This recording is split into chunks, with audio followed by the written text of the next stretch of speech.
Night, a Goosebumps classic story by R.L.Stine, read by Lexi Friedel.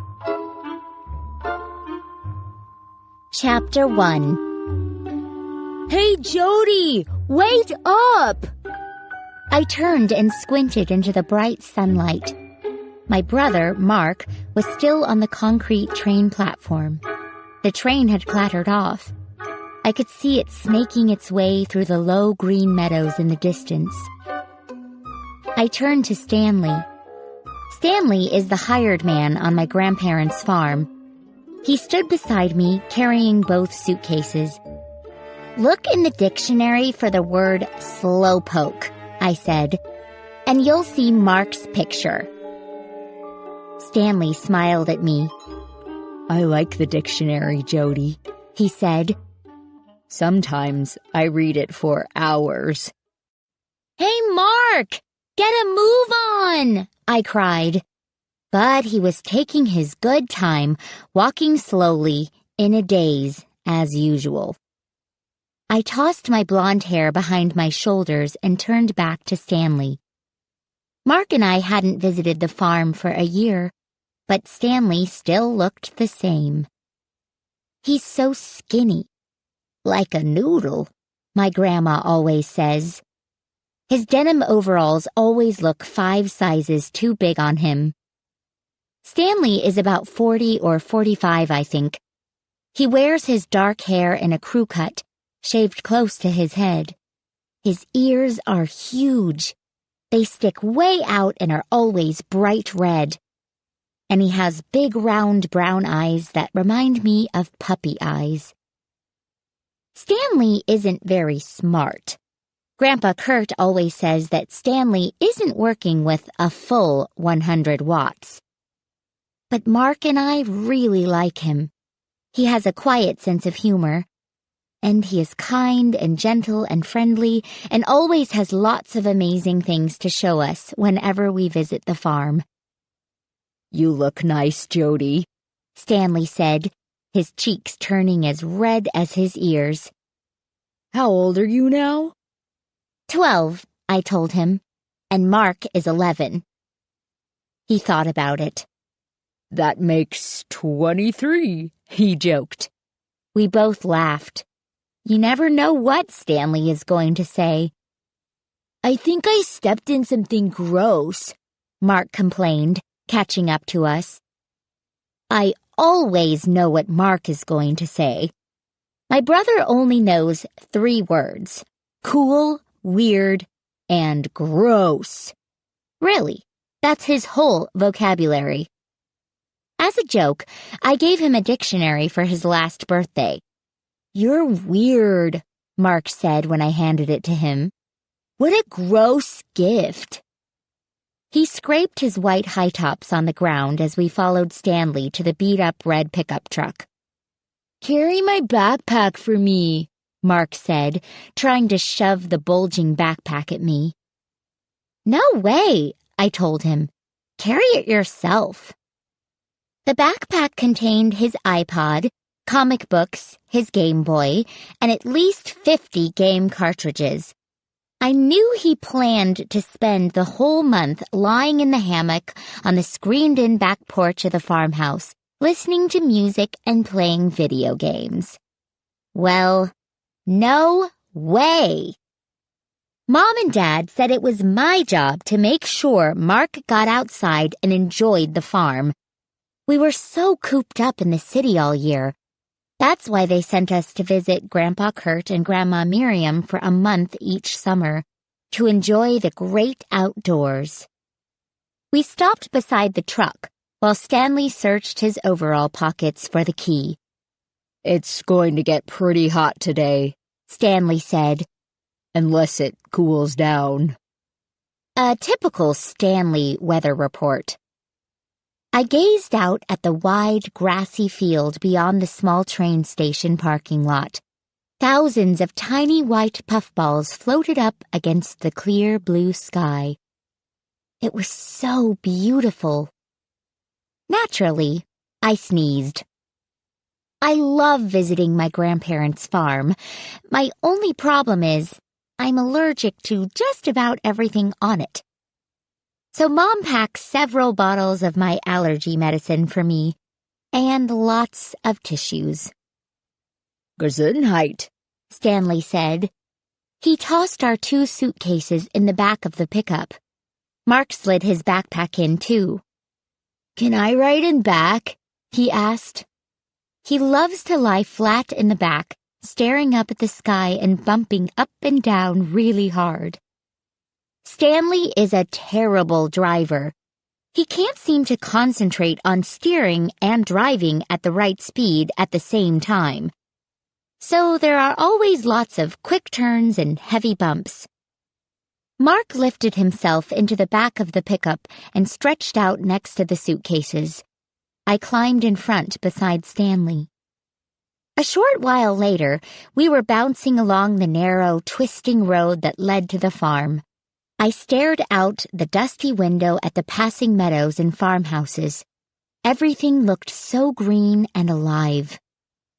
Stanley drove with both hands wrapped tightly around the top of the steering wheel. He sat forward stiffly, leaning over the wheel, staring straight ahead through the windshield without blinking. Mr. Mortimer doesn't farm his place anymore, he said, lifting one hand from the wheel to point to a big white farmhouse on top of a sloping green hill. Why not? I asked.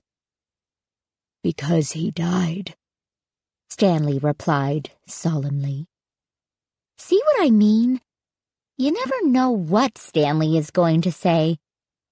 We bounced over a deep rut in the road. I was sure Mark was having a great time in back. The road leads through the small town, so small that it doesn't even have a name.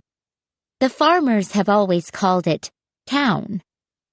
It has a feed store, a combination gas station and grocery store, a white steepled church, a hardware store, and a mailbox. There were 2 trucks parked in front of the feed store. I didn't see anyone as we barreled past. My grandparents' farm is about 2 miles from town. I recognized the cornfields as we approached. The corn is so high already, I exclaimed, staring through the bouncing window. Have you eaten any yet? Just at dinner, Stanley replied. Suddenly, he slowed the truck and turned his eyes to me. The ScareCrow walks at midnight, he uttered in a low voice. Huh? I wasn't sure I'd heard correctly. The ScareCrow walks at midnight, he repeated, training his big puppy eyes on me. I read it in the book. I didn't know what to say, so I laughed. I thought maybe he was making a joke. Days later, I realized it was no joke. Chapter 2. Watching the farm spread out in front of us filled me with happiness.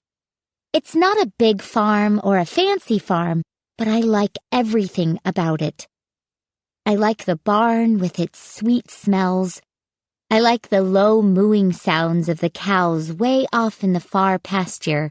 I like to watch the tall stalks of corn all swaying together in the wind. Corny, huh? I also like the scary ghost stories Grandpa Kurt tells us at night in front of the fireplace. And I have to include Grandma Miriam's chocolate chip pancakes. They're so good, I sometimes dream about them back home in the city. I also like the happy expressions on my grandparents' faces when we come rushing up to greet them. Of course, I was the first one out of the truck. Mark was slow as usual. I went running up to the screened-in back porch of their big old farmhouse. I couldn't wait to see my grandparents. Grandma Miriam came waddling out, her arms outstretched. The screen door slammed behind her, but then I saw Grandpa Kurt push it open and he hurried out too. His limp was worse, I noticed right away. He leaned heavily on a white cane. He'd never needed one before. I didn't have time to think about it as Mark and I were smothered in hugs. "So good to see you. It's been so long, Grandma Miriam cried happily. There were the usual comments about how much taller we were and how grown up we looked. "Jody, where'd you get that blonde hair? There aren't any blondes in my family," Grandpa Kurt would say, shaking his mane of white hair. "You must get that from your father's side." "No, I know. I bet you got it from a store," he said, grinning. It was his little joke. He greeted me with it every summer, and his blue eyes would sparkle excitedly. "You're right. It's a wig," I told him, laughing. He gave my long blonde hair a playful tug. "Did you get cable yet?" Mark asked, dragging his backpack along the ground. "Cable TV?" Grandpa Kurt stared hard at Mark. "Not yet, but we still get 3 channels. How many more do we need?" Mark rolled his eyes. "No MTV," he groaned. Stanley made his way past us, carrying our suitcases into the house. "Let's go in. I bet you're starving," Grandma Miriam said. "I made soup and sandwiches. We'll have chicken and corn tonight. The corn is very sweet this year. I know how you two love it." I watched my grandparents as they led the way to the house. They both looked older to me. They moved more slowly than I remembered. Grandpa Kurt's limp was definitely worse. They both seemed tired. Grandma Miriam is short and chubby. She has a round face surrounded by curly red hair, bright red. There's no way to describe the color. I don't know what she uses to dye it that color. I've never seen it on anyone else. She wears square-shaped eyeglasses that give her a really old-fashioned look. She likes big, roomy house dresses. I don't think I've ever seen her in jeans or pants. Grandpa Kurt is tall and broad-shouldered. Mom says he was really handsome when he was young. Like a movie star, she always tells me.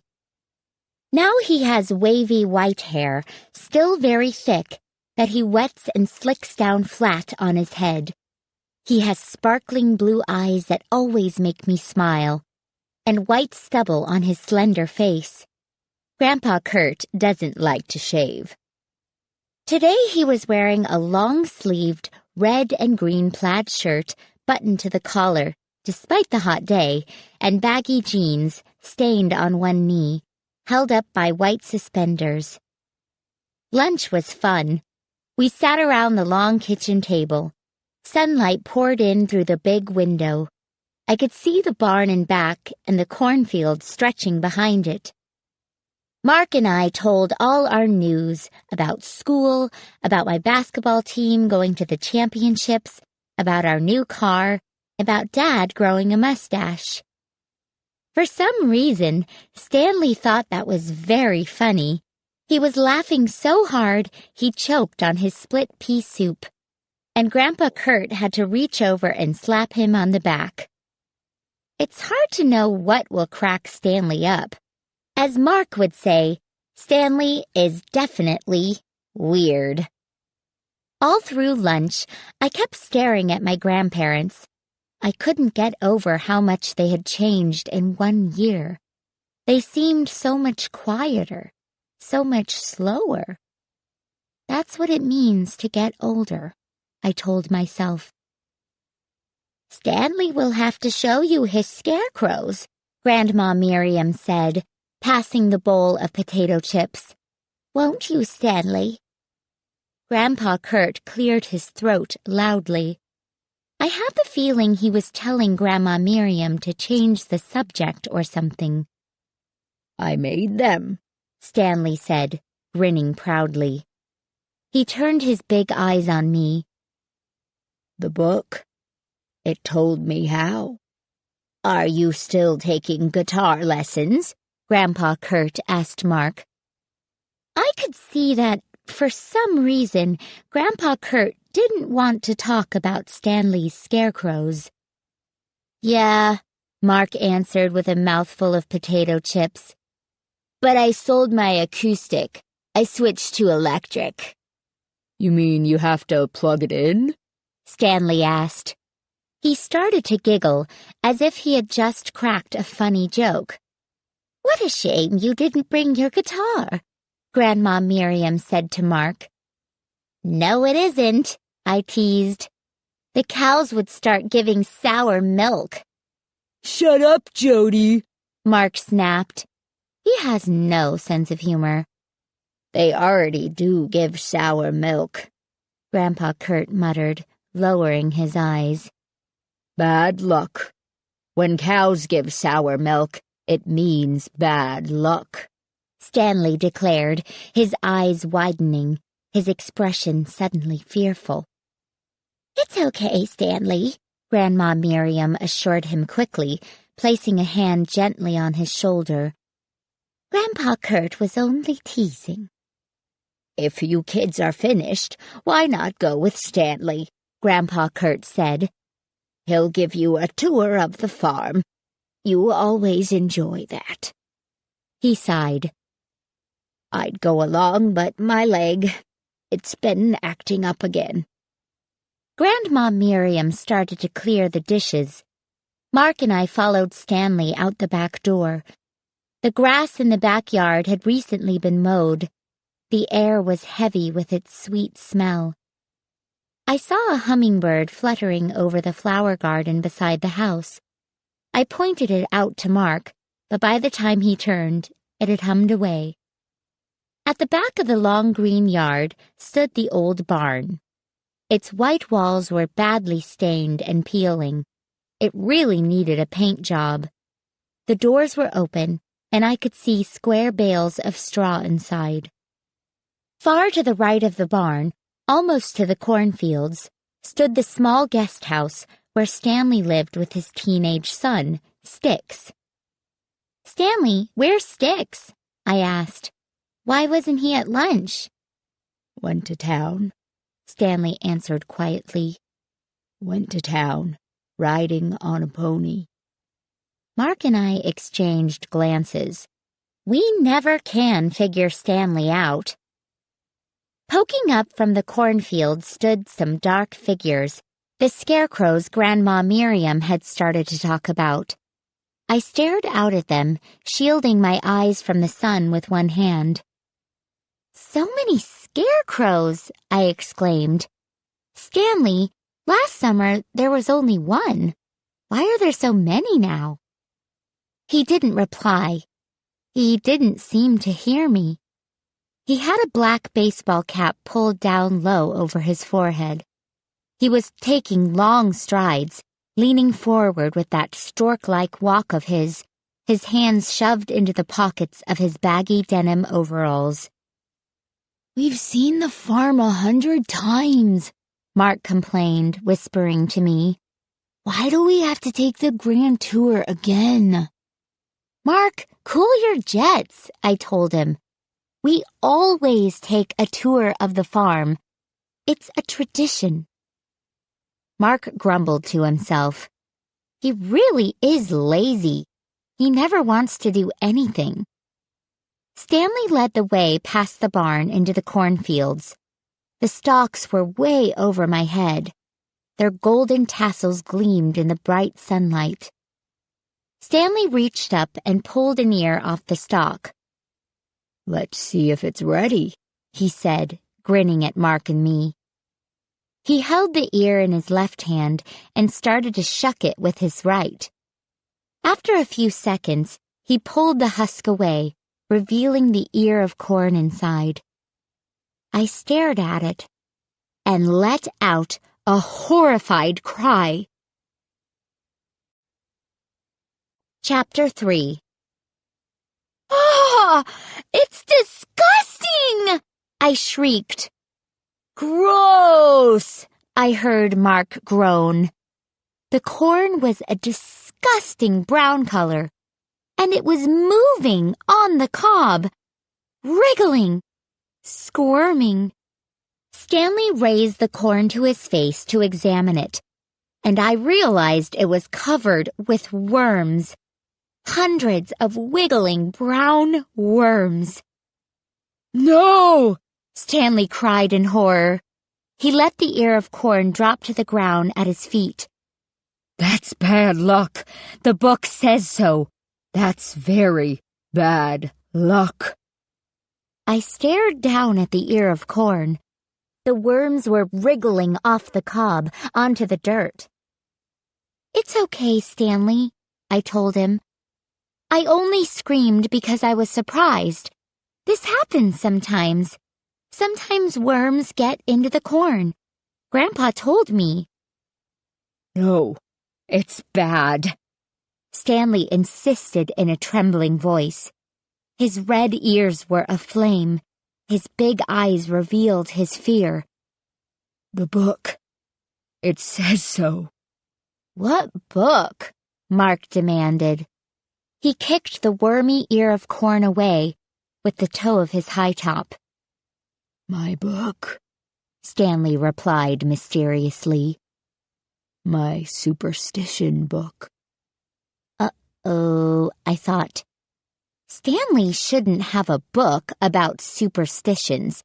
He was already the most superstitious person in the world, even without a book.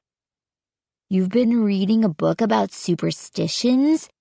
Mark asked him, watching the brown worms crawl over the soft dirt. Yes, Stanley nodded his head enthusiastically. It's a good book.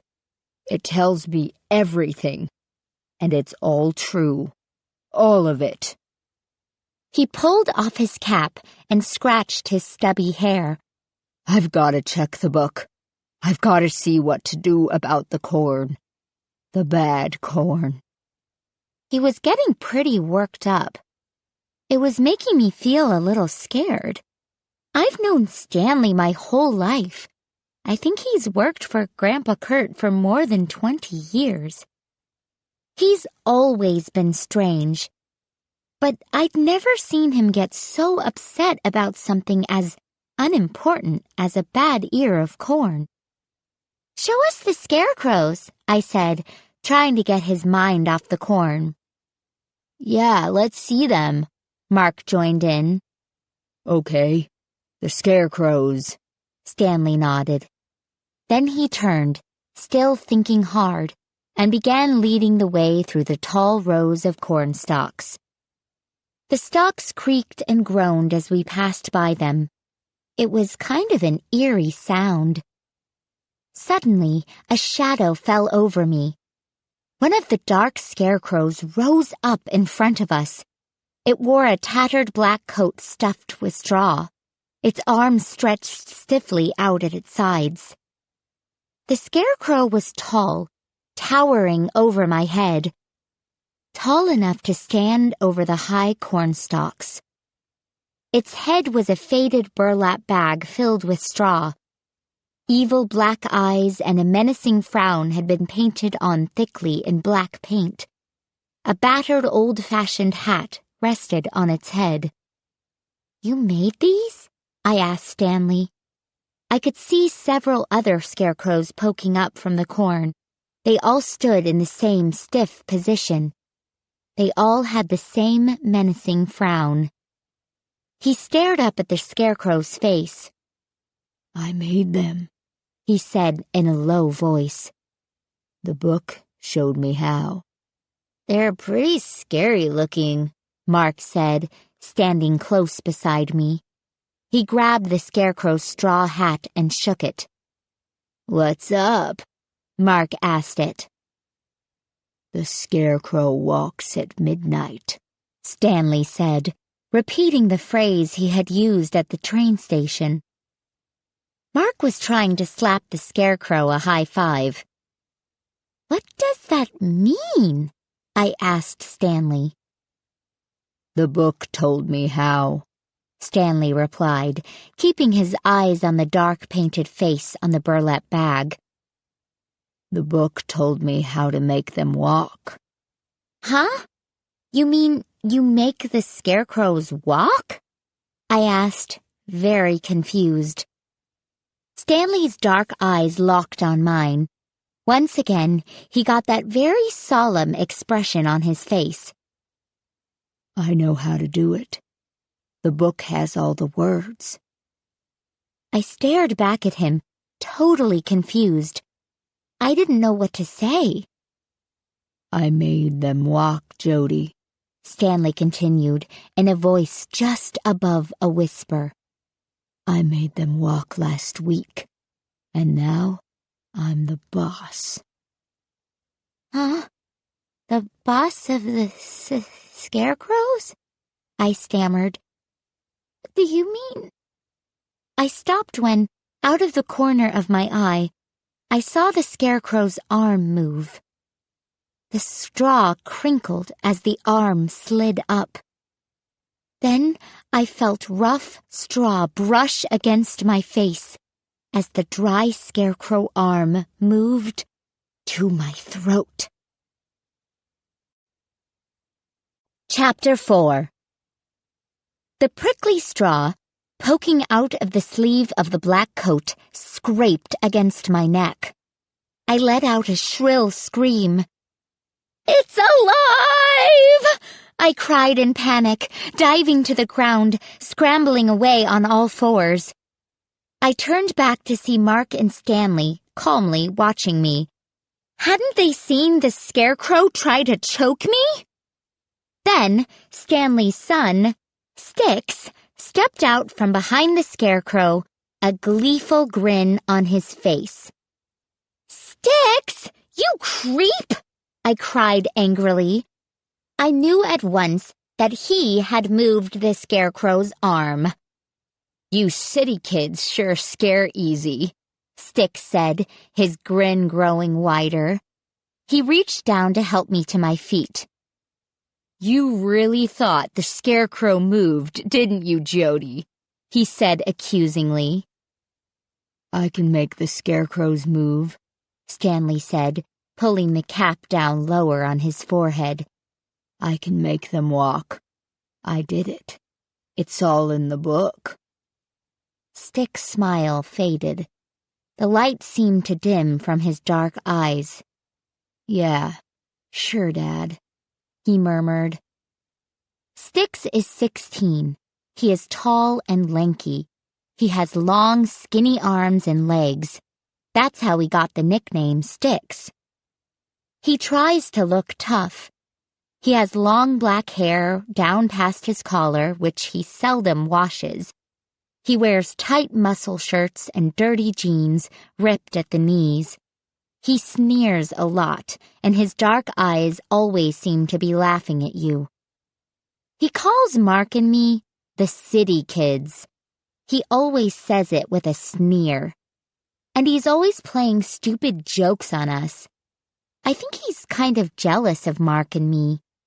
I don't think it's been easy for Sticks to grow up on the farm, living in the little guest house with his dad. I mean, Stanley is more like a kid than a father.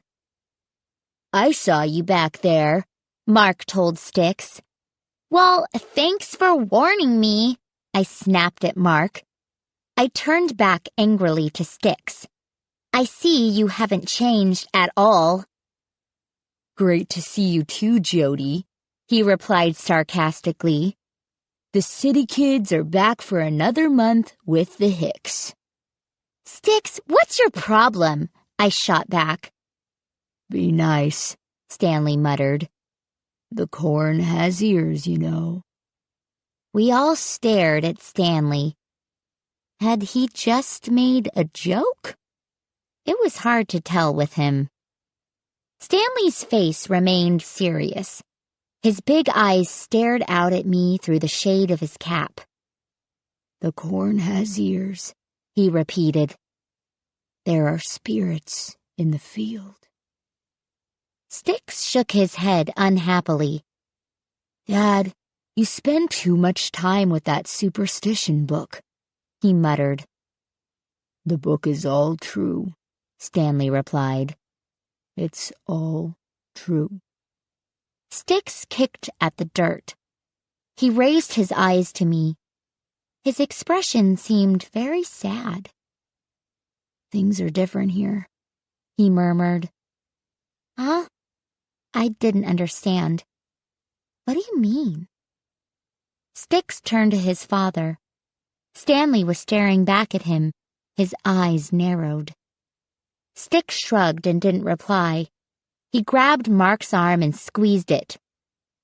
"You're as flabby as ever," he told Mark. "Want to throw a football around this afternoon?" "It's kind of hot," Mark replied. He wiped the sweat off his forehead with the back of his hand. Sticks sneered at him. "Still a wimp, huh?" "No way," Mark protested. "I just said it was hot, that's all." "Hey, you got something on your back," Sticks told Mark. "Turn around." Mark obediently turned around. Sticks quickly bent down, picked up the wormy corn cob, and stuffed it down the back of Mark's t-shirt. I had to laugh as I watched my brother run screaming all the way back to the farmhouse. Dinner was quiet. Grandma Miriam's fried chicken was as tasty as ever, and she was right about the corn. It was very sweet. Mark and I each ate 2 ears dripping with butter. I enjoyed the dinner, but it upset me that both of my grandparents seemed so changed. Grandpa Kurt used to talk nonstop. He always had dozens of funny stories about the farmers in the area, and he always had new jokes to tell. Tonight, he barely said a word. Grandma Miriam kept urging Mark and me to eat more, and she kept asking us how we liked everything, but she, too, seemed quieter. They both seemed tense, uncomfortable. They both kept glancing down the table at Stanley, who was eating with both hands, butter dripping down his chin. Sticks sat glumly across from his father. He seemed even more unfriendly than usual. Stanley was the only cheerful person at the table. He chewed his chicken enthusiastically and asked for a 3rd helping of mashed potatoes. "Is everything okay, Stanley?" Grandma Miriam kept asking, biting her bottom lip. "Everything okay?" Stanley burped and smiled. "Not bad," was his reply. Why do things seem so different, I wondered. Is it just because Grandma and Grandpa are getting old? After dinner, we sat around the big, comfortable living room. Grandpa Kurt rocked gently back and forth in the antique wooden rocking chair by the fireplace. It was too hot to build a fire, but as he rocked, he stared into the dark fireplace, a thoughtful expression on his white, stubbled face. Grandma Miriam sat in her favorite chair, a big green overstuffed armchair across from Grandpa Kurt.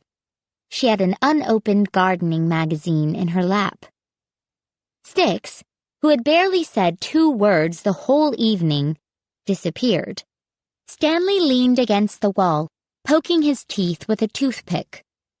Mark sank down into the long green couch. I sat down at the other end of it and stared across the room. "Yuck! That stuffed bear still gives me the creeps," I exclaimed.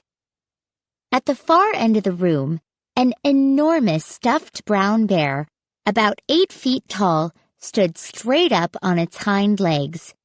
Grandpa Kurt had shot it many years ago on a hunting trip.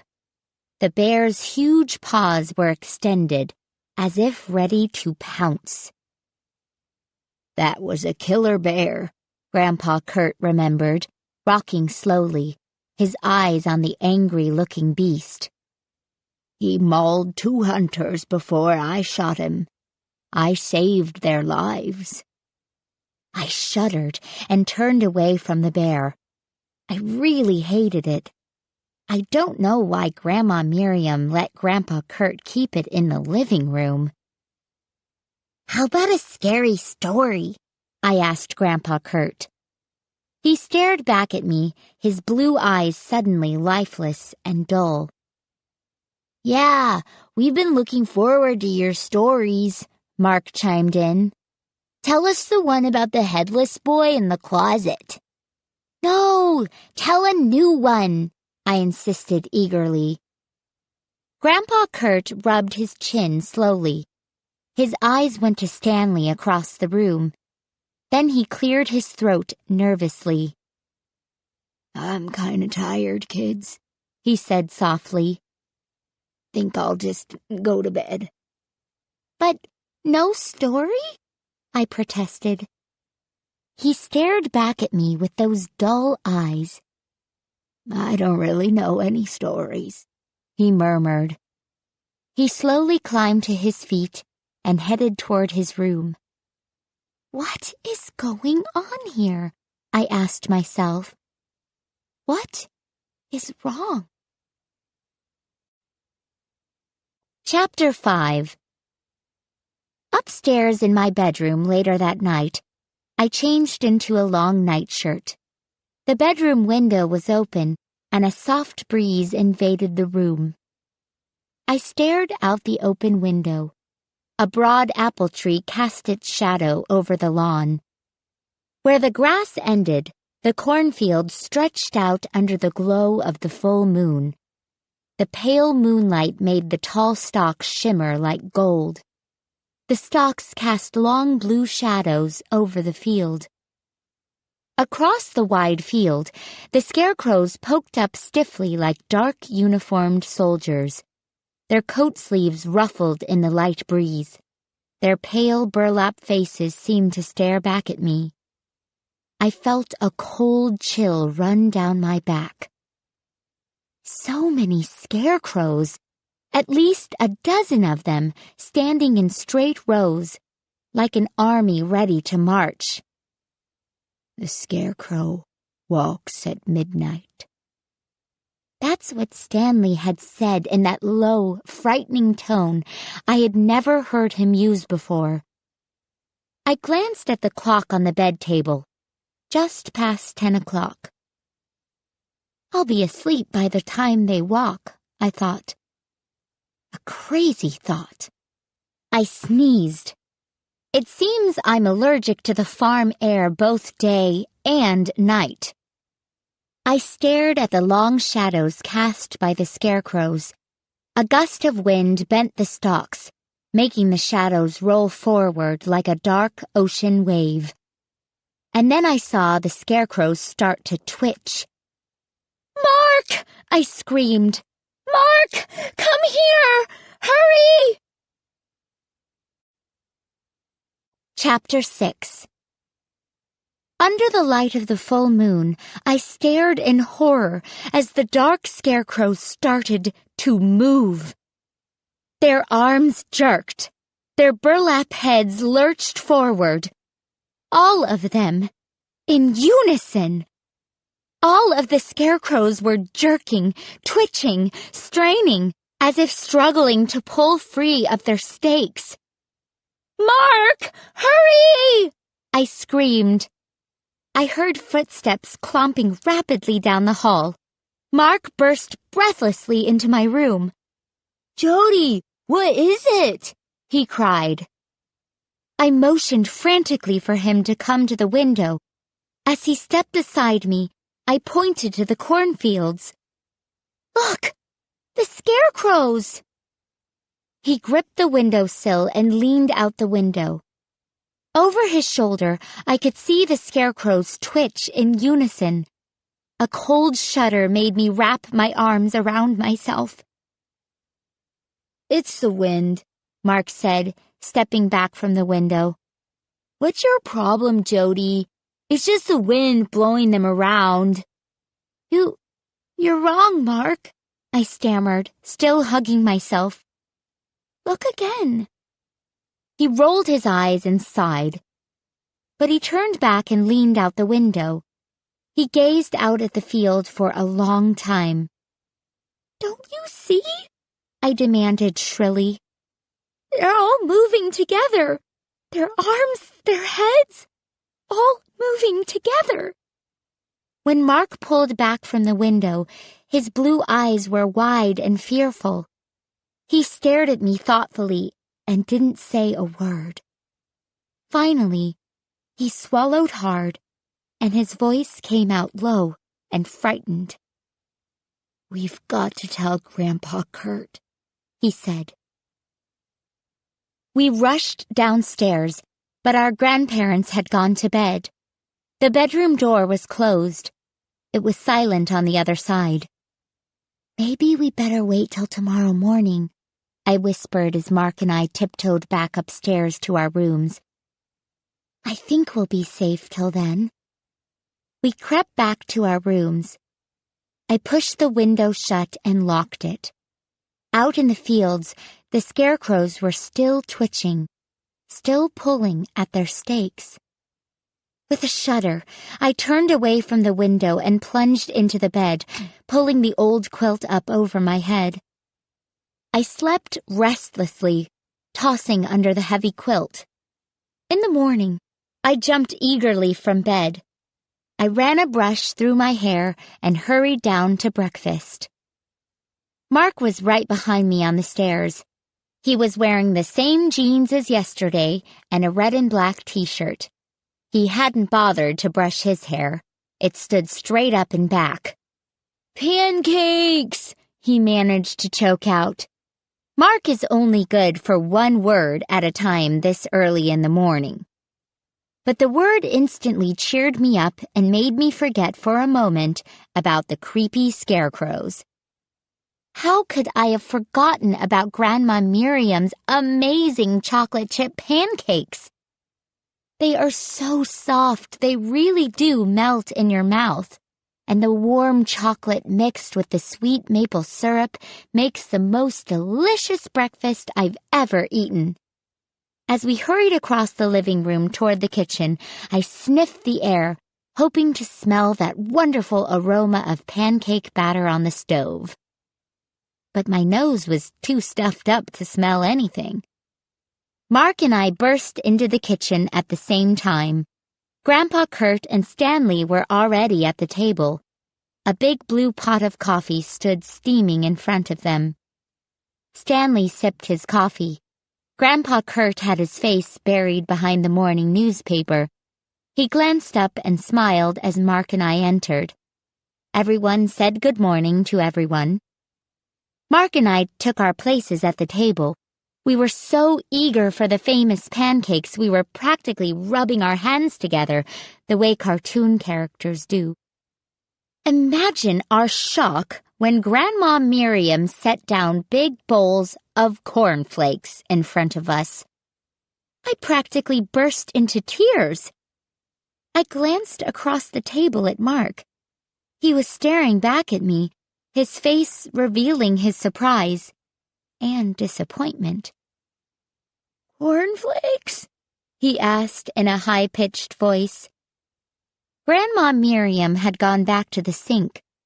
I turned to her. Grandma Miriam? No pancakes? I asked meekly. I saw her glance at Stanley. I've stopped making them, Jody, she replied, her eyes still on Stanley. Pancakes are too fattening. Nothing like a good bowl of cornflakes in the morning, Stanley said with a big smile. He reached for the cornflakes box in the center of the table and filled his bowl up with a second helping. Grandpa Kurt grunted behind his newspaper. Go ahead, eat them before they get soggy, Grandma Miriam urged from the sink. Mark and I just stared at each other. Last summer, Grandma Miriam had made us a big stack of chocolate chip pancakes almost every morning. What is going on here? I wondered once again. I suddenly remembered Sticks out in the cornfields the day before, whispering to me, "Things are different here." They sure were different, and not for the better, I decided. My stomach grumbled. I picked up the spoon and started to eat my cornflakes. I saw Mark glumly spooning his. And then I suddenly remembered the twitching scarecrows. "Grandpa Kurt," I started. "Last night, Mark and we were looking out at the cornfields and we saw the scarecrows. They were moving. I heard Grandma Miriam utter a low gasp from behind me. Grandpa Kurt lowered his newspaper. He narrowed his eyes at me, but didn't say a word. "The scarecrows were moving," Mark chimed in. Stanley chuckled. "It was the wind," he said, his eyes on Grandpa Kurt. "It had to be the wind, blowing them around." Grandpa Kurt glared at Stanley. "You sure?" he demanded. "Yeah, it was the wind," Stanley replied tensely. "But they were trying to get off their poles," I cried. "We saw them." Grandpa Kurt stared hard at Stanley. Stanley's ears turned bright red. He lowered his eyes. "It was a breezy night," he said. "They move in the wind." "It's going to be a sunny day," Grandma Miriam said brightly from the sink. "But the scarecrows," Mark insisted. "Yep, looks like a real pretty day," Grandpa Kurt mumbled, ignoring Mark. He doesn't want to talk about the scarecrows, I realized. Is it because he doesn't believe us? Grandpa Kurt turned to Stanley. "After you take the cows to pasture, maybe you and Jody and Mark can do some fishing at the creek." "Maybe," Stanley replied, studying the cornflakes box. "Maybe we could just do that." "Sounds like fun," Mark said. Mark likes fishing. It's one of his favorite sports because you don't have to move too much. There's a really pretty creek behind the cow pasture at the far end of Grandpa Kurt's property. It's very woodsy back there, and the narrow creek trickles softly beneath the old shade trees and is usually filled with fish. Finishing my cereal, I turned to Grandma Miriam at the sink. "And what are you doing today?" I asked her. "Maybe you and I could spend some time together and—" I stopped as she turned toward me, and her hand came into view. "Oh!" I let out a frightened moan when I saw her hand. It was made of straw. Chapter 7. "Jody, what's the matter?" Grandma Miriam asked. I started to point to her hand. Then it came into sharp focus, and I saw that her hand wasn't straw. She was holding a broom. She had gripped it by the handle and was pulling lint off the ends of the straw. "Nothing's wrong," I told her, feeling like a total jerk.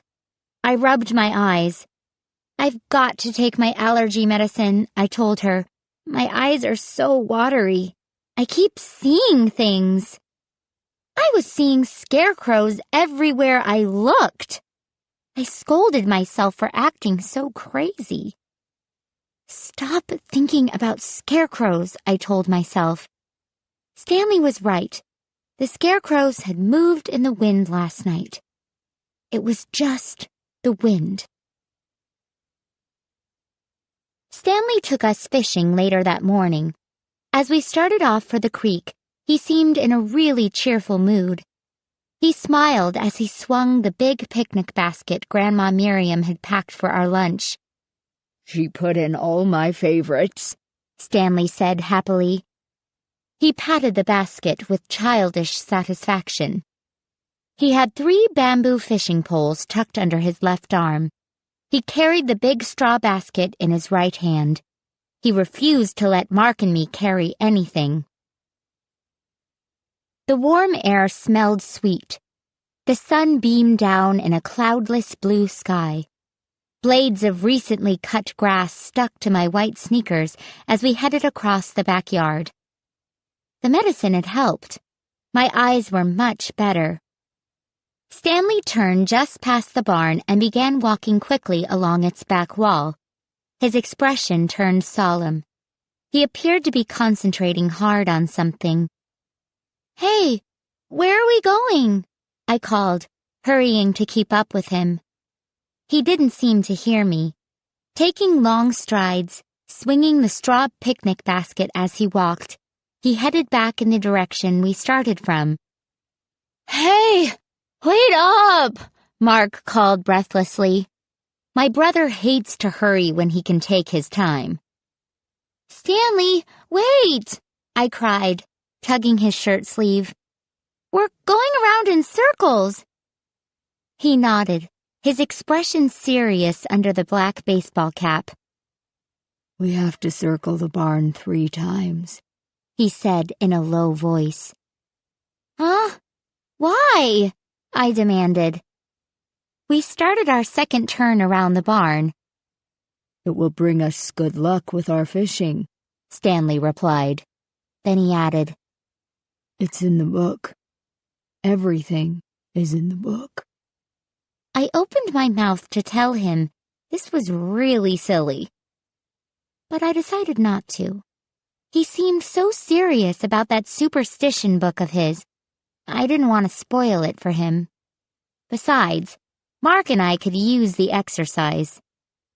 A short while later, we finished circling and started walking along the dirt path that led past the cornfields to the creek. Stanley's smile returned immediately. He really believes the superstitions in the book, I realized. I wondered if Sticks believed them too. "Where's Sticks?" I asked, kicking a big clump of dirt across the path. "Doing chores," Stanley replied. "Sticks is a good worker, a real good worker. But he'll be along soon, I bet. Sticks never likes to miss out on a fishing trip." The sun began to feel really strong on my face and on my shoulders. I wondered if I should run back and get some sunblock. The dark-suited scarecrows appeared to stare at me as we walked past the tall rows of cornstalks. I could swear their dark-painted faces turned to follow me as I went by. And did one of them lift its arm to wave a straw hand at me? I scolded myself for such stupid thoughts and turned my eyes away. "Stop thinking about scarecrows, Jody," I told myself. "Forget your bad dream. Forget about the dumb scarecrows. It's a beautiful day and you have nothing to worry about. Try to relax and have a good time." The path led into tall pine woods behind the cornfields. It got shady and much cooler as soon as we stepped into the woods. "Can't we take a taxi the rest of the way?" Mark whined. A typical Mark joke. He really would take a taxi if there was one. Stanley shook his head. "City kids," he muttered, grinning. The path ended, and we continued through the trees. It smelled so piney and fresh in the woods. I saw a tiny brown and white chipmunk dart into a hollow log. In the near distance, I could hear the musical trickle of the creek. Suddenly, Stanley stopped. He bent and picked up a pine cone. The 3 fishing poles fell to the ground. He didn't seem to notice. He held the pine cone close to his face, studying it. "A pine cone on the shady side means a long winter," he said, turning the dry cone in his hand. Mark and I bent to pick up the poles. "Is that what the book says?" Mark asked. Stanley nodded. He set the pine cone down carefully where he found it. The cone is still sticky. That's a good sign, he said seriously. Mark let out a giggle. I knew he was trying not to laugh at Stanley, but the giggle escaped somehow. Stanley's big brown eyes filled with hurt. It's all true, Mark, he said quietly. It's all true. I'd like to read that book, Mark said, glancing at me. It's a very hard book, Stanley replied. I have trouble with some of the words. I can hear the creek, I broke in, changing the subject.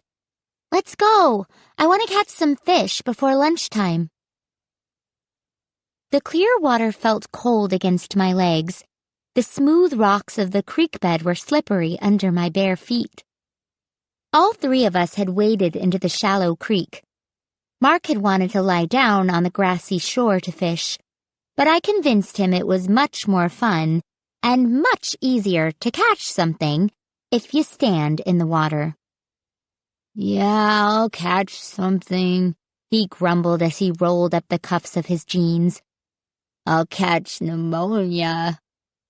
Stanley let out a loud laugh. It sounded like, har, har, har. He set the big picnic basket down carefully on the dry grass. Then he rolled up the legs of his denim overalls. Carrying a pole high in one hand, he stepped into the water. Oh, it's cold, he cried, waving his arms above his head, nearly losing his balance on the slippery rocks. Stanley, didn't you forget something? I called to him. He turned, confused. His big ears became bright red. What did I forget, Jody? I pointed to his fishing pole. How about some bait? I called. He glanced at the empty hook on the end of his line. Then he made his way back to shore to get a worm to bait his hook. A few minutes later, all three of us were in the water. Mark complained at first about how cold it was and about how the rocks on the bottom hurt his delicate little feet. But after a while, he got into it, too. The creek at this point was only about 2 feet deep.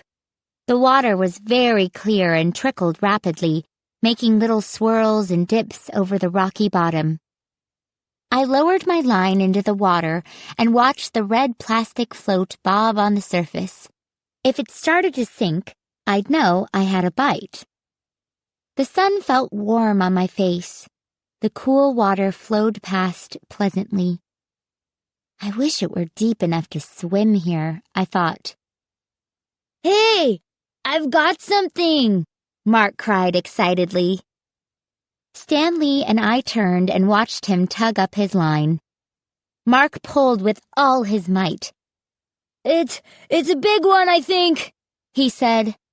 Finally, he gave one last really hard tug and pulled up a thick clump of green weeds. Good one, Mark, I said, rolling my eyes. It's a big one, all right. You're a big one, Mark shot back. A big jerk. Don't be such a baby, I muttered. I brushed away a buzzing horsefly and tried to concentrate on my line. But my mind started to wander.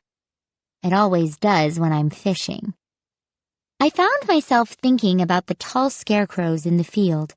They stood so darkly, so menacingly, so alert.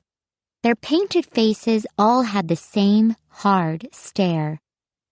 I was still picturing them when I felt the hand slip around my ankle. The straw scarecrow hand. It reached up from the water, circled my ankle, and started to tighten its cold, wet grip around my leg. Chapter 8. I screamed and tried to kick the hand away, but my feet slipped on the smooth rocks. My hands shot up as I toppled backwards. Oh! I cried out again as I hit the water. The scarecrow hung on. On my back, the water rushing over me, I kicked and thrashed my arms. And then I saw it. The clump of green weeds that had wrapped itself around my ankle. Oh, no! I moaned out loud. No scarecrow, only weeds.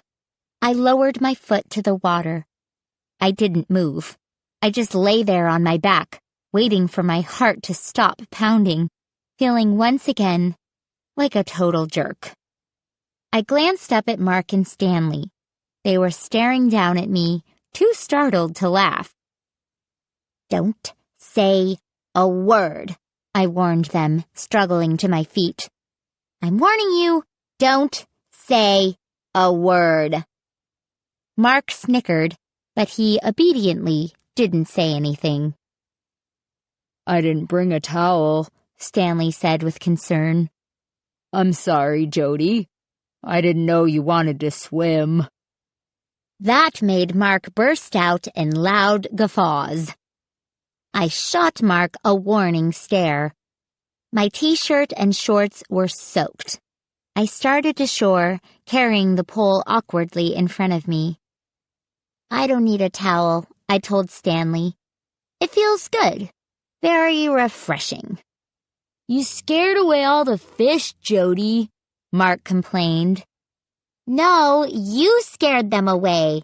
They saw your face, I replied. I knew I was acting like a baby now, but I didn't care. I was cold and wet and angry. I stomped onto the shore, shaking water from my hair. I think they're biting better down here, I heard Stanley call to Mark. I turned to see him disappear around a curve of the creek. Stepping carefully over the rocks, Mark followed after him. They were both hidden from view behind the thick trees. I squeezed my hair, trying to get the creek water out. Finally, I gave up and tossed my hair behind my shoulder. I was debating what to do next when I heard a crackling sound in the woods. A footstep. I turned and stared into the trees. I didn't see anyone. Another chipmunk scurried away over the blanket of dead brown leaves. Had someone, or something, frightened the chipmunk?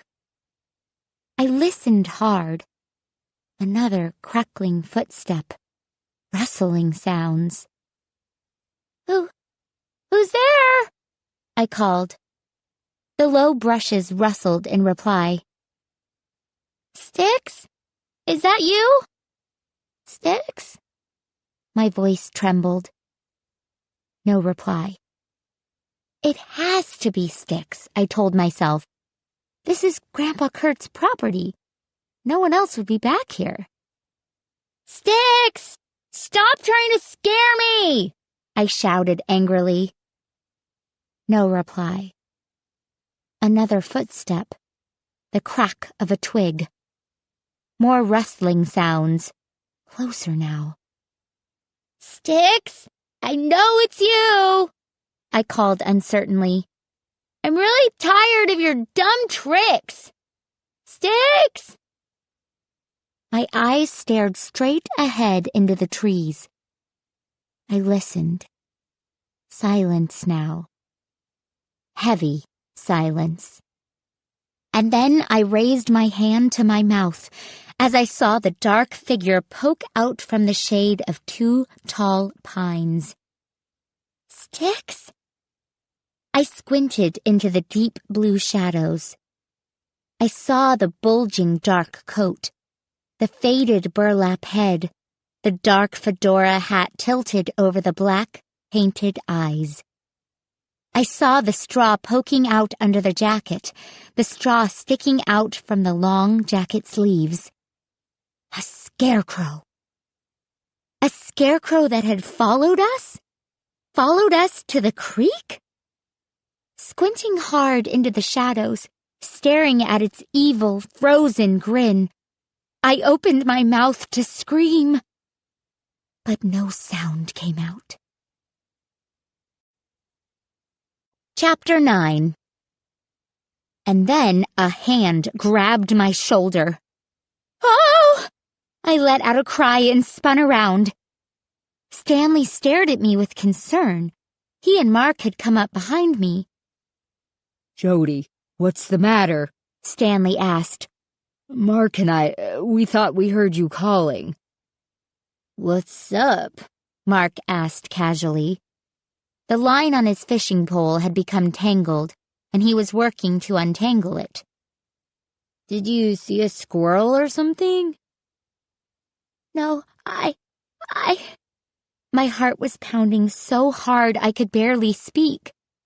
"Cool your jets, Jody," Mark said, imitating me. "I saw a ScareCrow!" I finally managed to scream. Stanley's mouth dropped open. Mark narrowed his eyes suspiciously at me. "A scarecrow? Here in the woods?" It was walking," I stammered. I heard it walking." A choking sound escaped from Stanley's open mouth. Mark continued to stare at me, his features tight with fear. "It's over there!" I cried. "Right there! Look!"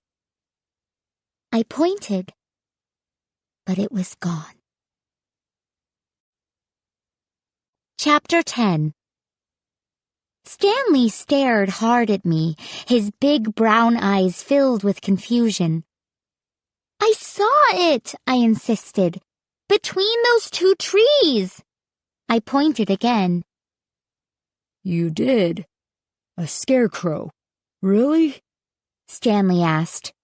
I could see he was really starting to get scared. "Well, maybe it was just the shadows," I said. I didn't want to frighten Stanley. I shivered. "I'm soaked. I've got to get back in the sunlight," I told them. "But did you see it?" Stanley asked, his big eyes locked on mine. "Did you see a scarecrow here, Jody?" I don't think so, Stanley," I replied, trying to calm him down. "I'm sorry." "This is very bad," he murmured, talking to himself. "This is very bad. I have to read the book. This is very bad." Then, muttering to himself, he turned and ran. "Stanley, stop!" I called. "Stanley, come back! Don't leave us down here!" But he was gone, vanished into the woods. "I'm going after him," I told Mark. "And then I'm going to tell Grandpa Kurt about this. Can you carry back the fishing poles by yourself?" "Do I have to?"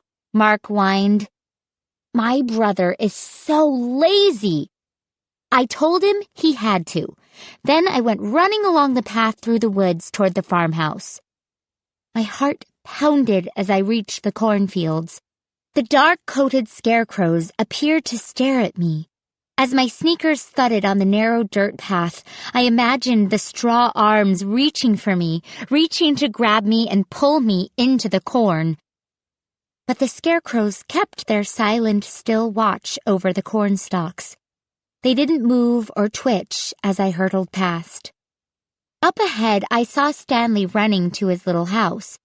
I cupped my hands over my mouth and called to him, but he disappeared inside. I decided to find Grandpa Kurt and tell him about the scarecrow I saw moving through the woods. The barn door was open, and I thought I saw someone moving around inside. "Grandpa Kurt?" I called breathlessly. "Are you in there?" My wet hair bounced on my shoulders as I ran into the barn. I stood in the rectangle of light that stretched from the doorway and stared into the darkness. "Grandpa Kurt?" I called, struggling to catch my breath. My eyes slowly adjusted to the dim light. I stepped deeper into the barn. "Grandpa Kurt! Are you here?" Hearing a soft scraping sound against the far wall, I made my way toward it. Grandpa Kurt, can I talk to you? I really need to talk to you. My voice sounded tiny and frightened in the big, dark barn. My sneakers scraped over the dry straw floor as I walked toward the back. I spun around as I heard a rumbling sound. The light grew dimmer. "Hey!" I shouted. Too late. The barn door was sliding shut. "Hey! Who's there?" I cried out in stunned anger. "Hey! Stop!" I slipped over the straw as I started to lurch toward the sliding door. I fell down hard but quickly scrambled to my feet. I darted toward the door, but I wasn't fast enough. As the heavy door rumbled shut, the rectangle of light grew narrower, narrower. The door slammed with a deafening bang. The darkness slid around me, circled me, covered me. "Hey! Let me out!" I screamed. "Let me out of here!" My scream ended in a choked sob. My breath escaped in noisy gasps. I pounded on the wooden barn door with both fists. Then I frantically swept my hands over the door, searching blindly for a latch, for something to pull, some way to open the door. When I couldn't find anything, I pounded on the door until my fists hurt. Then I stopped and took a step back. "Calm down, Jody," I told myself. "Calm down. You'll get out of the barn. You'll find a way out. It's not like you're trapped in here forever." I tried to force away my panic. I held my breath, waiting for my heart to stop racing. Then I let my breath out slowly. Slowly. I was just starting to feel a little better when I heard the scraping sound. A dry scraping. The sound of a shoe crunching over straw. "Oh!" I let out a sharp cry, then raised both hands to my face and listened. Scrape, scrape, scrape. The sound of footsteps. Slow, steady footsteps, so light on the barn floor. Footsteps coming toward me in the darkness.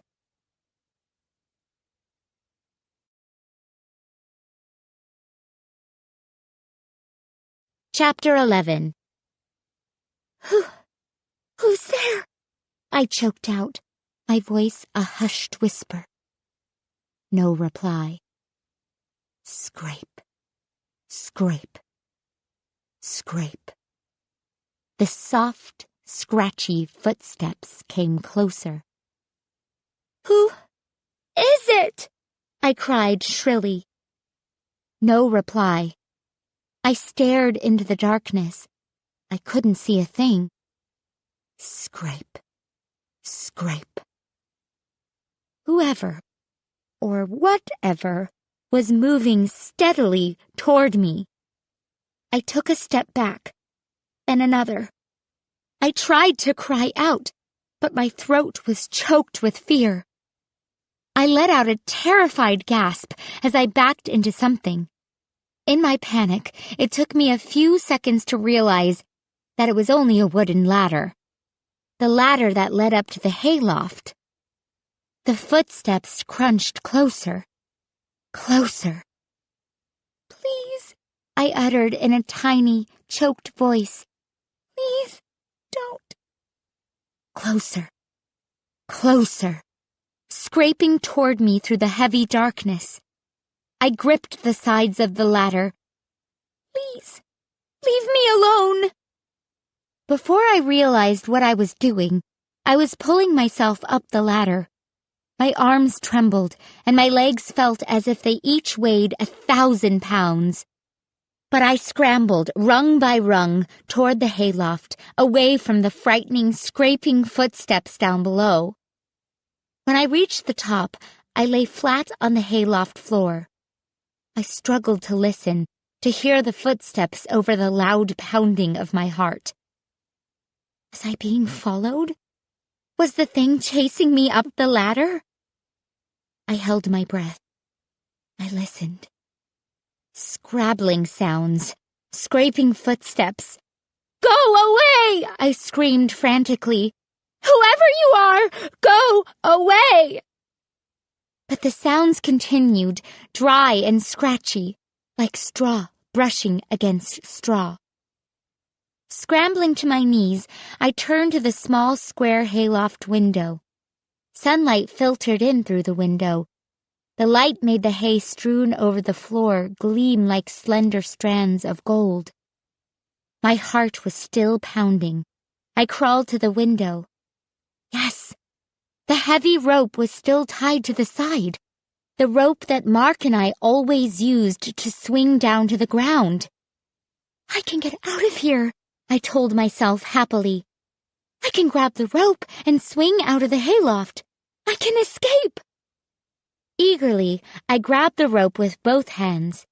Then I poked my head out the window and gazed down to the ground, and let out a scream of surprise and horror. Chapter 12. Gazing down, I saw a black hat. Beneath it, a black coat. A scarecrow, perched outside the barn door, as if standing guard.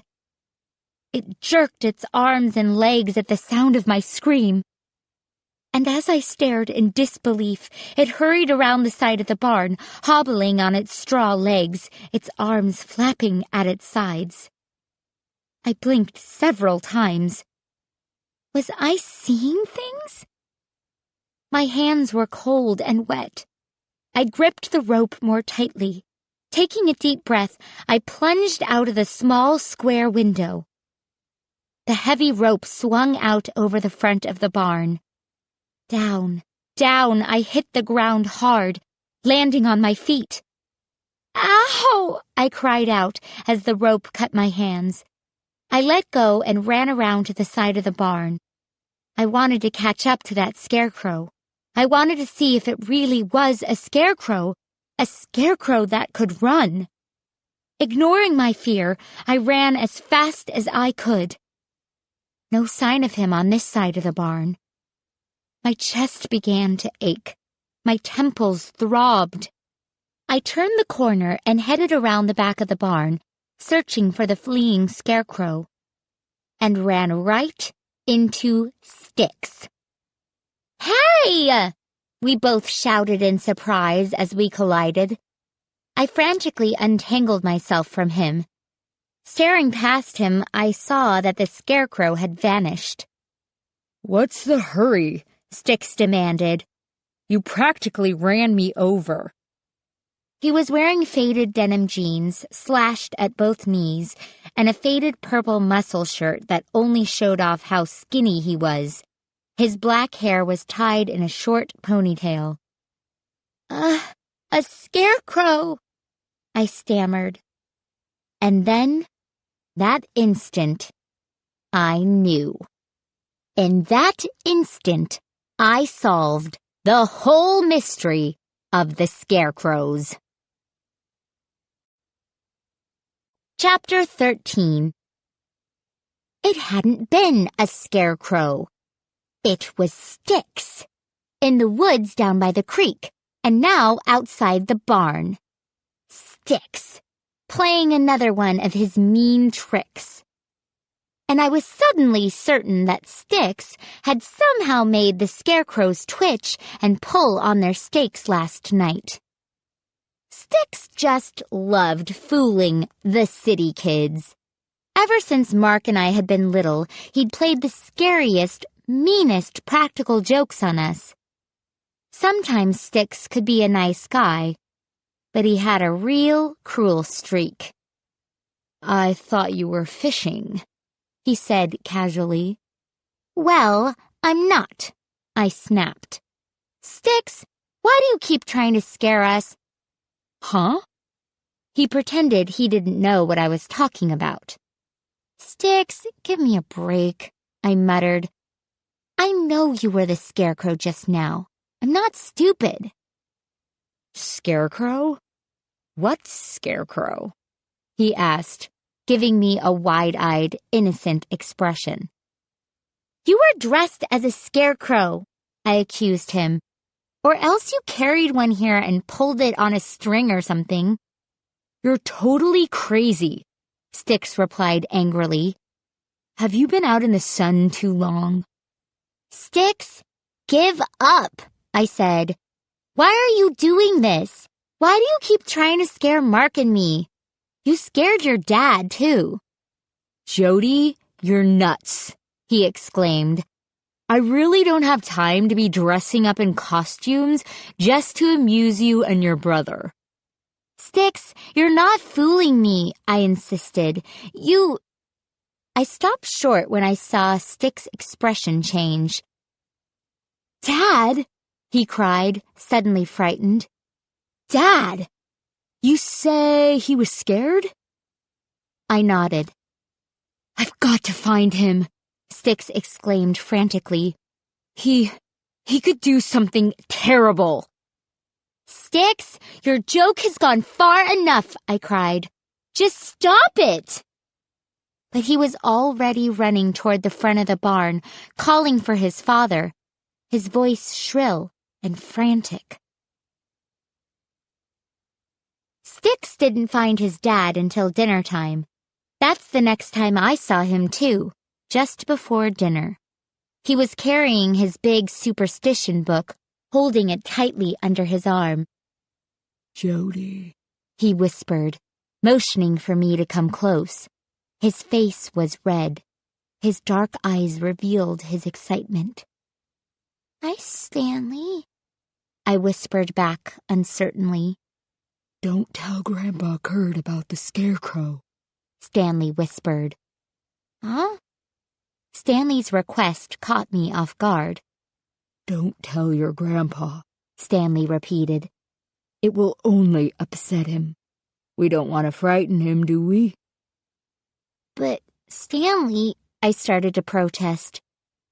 Stanley raised a finger to his lips. "Don't tell Jody. Your grandpa doesn't like to be upset. I'll take care of the scarecrow. I have the book." He tapped the big book with his finger. I started to tell Stanley that the scarecrow was only Styx playing a mean joke, but Grandma Miriam called us to the table before I could get the words out. Stanley carried his superstition book to the table.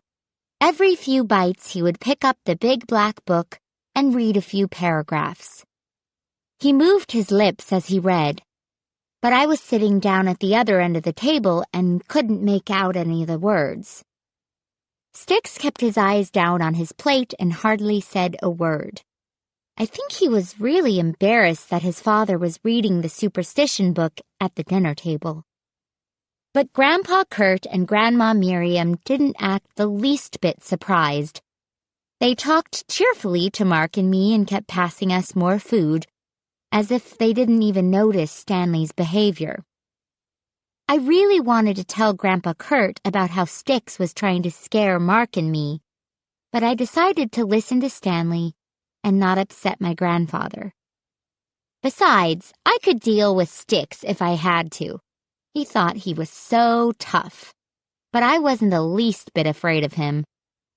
Stanley was still reading, jabbering away as he read, when Grandma Miriam cleared the dinner dishes. Mark and I helped. Then we took our seats as Grandma Miriam carried a big cherry pie to the table. "Weird," Mark whispered to me, staring at the pie. He was right. "Doesn't Grandpa Kurt like apple pie?" I blurted out. Grandma Miriam gave me a tense smile. "Too early in the year for apples," she murmured. "But isn't Grandpa Kurt allergic to cherries?" Mark asked. Grandma Miriam started cutting the pie with a silver pie cutter. "Everyone loves cherry pie," she replied, concentrating on her work. Then she raised her eyes to Stanley. "Isn't that right, Stanley?" Stanley grinned over his book. "It's my favorite," he said. Grandma Miriam always serves my favorite. After dinner, Grandpa Kurt once again refused to tell Mark and me a scary story. We were sitting around the fireplace, staring at the crackling yellow flames. Even though it had been so hot, the air had grown cool this evening, cool enough to build a nice, toasty fire. Grandpa Kurt was in his rocking chair at the side of the hearth. The old wooden chair creaked as he rocked slowly back and forth. He had always loved to gaze at the fire and tell us one of his frightening stories. You could see the leaping flames reflected in his blue eyes, and his voice would go lower and lower as the story got scarier. But tonight, he shrugged when I asked him for a story. He stared dully at the huge stuffed bear on its platform against the wall. Then he glanced across the room at Stanley. Wish I knew some good stories, Grandpa Kurt replied with a sigh. But I've clean run out. A short while later, Mark and I trudged upstairs to our bedrooms. What is his problem? Mark whispered as we climbed. I shook my head. Beats me. He seems so different, Mark said. Everyone here does, I agreed. Except for Sticks. He's still trying to scare us city kids. Let's just ignore him, Mark suggested. Let's just pretend we don't see him running around in his stupid ScareCrow costume. I agreed. Then I said goodnight and headed into my room. Ignore the scarecrows, I thought, as I arranged the blankets on the bed. Just ignore them. I'm not going to think about scarecrows again, I told myself. Sticks can go jump in the creek. Climbing into bed, I pulled the quilt up to my chin. I lay on my back, staring up at the cracks in the ceiling, trying to figure out what kind of picture they formed. There were 3 jagged cracks. I decided they looked like bolts of lightning. If I squinted, I could make them look like an old man with a beard. I yawned. I felt really sleepy, but I couldn't get to sleep. It was only my second night here at the farm. It always takes me a while to adjust to being in a new place and sleeping in a different bed. I closed my eyes. Through the open window, I could hear the soft mooing of the cows from the barn, and I could hear the whisper of the wind as it brushed through the tall corn stalks. My nose was totally stuffed up. Bet I snore tonight, I thought. That is, if I ever get to sleep. I tried counting sheep. It didn't seem to be working, so I tried counting cows. Big, bulky, bouncing, slow-moving cows. I counted to 112 before I decided that wasn't working either. I turned onto my side. Then after a few minutes, I tried my other side. I found myself thinking about my best friend, Shauna. I wondered if Shauna was having a good time at camp. I thought about some of my other friends. Most of them were just hanging around this summer, not doing much of anything. When I glanced at the clock, I was surprised to see it was nearly 12. I've got to get to sleep, I told myself. I'll be wrecked tomorrow if I don't get some sleep. I settled onto my back, pulling the soft quilt up to my chin again. I closed my eyes and tried to picture nothing. Just empty black space. Endless, empty space. The next thing I knew, I was hearing scratching sounds. I ignored them at first. I thought the curtains were flapping against the open window. Got to get to sleep, I urged myself. Got to get to sleep. The scratching grew louder, closer. I heard a scraping sound.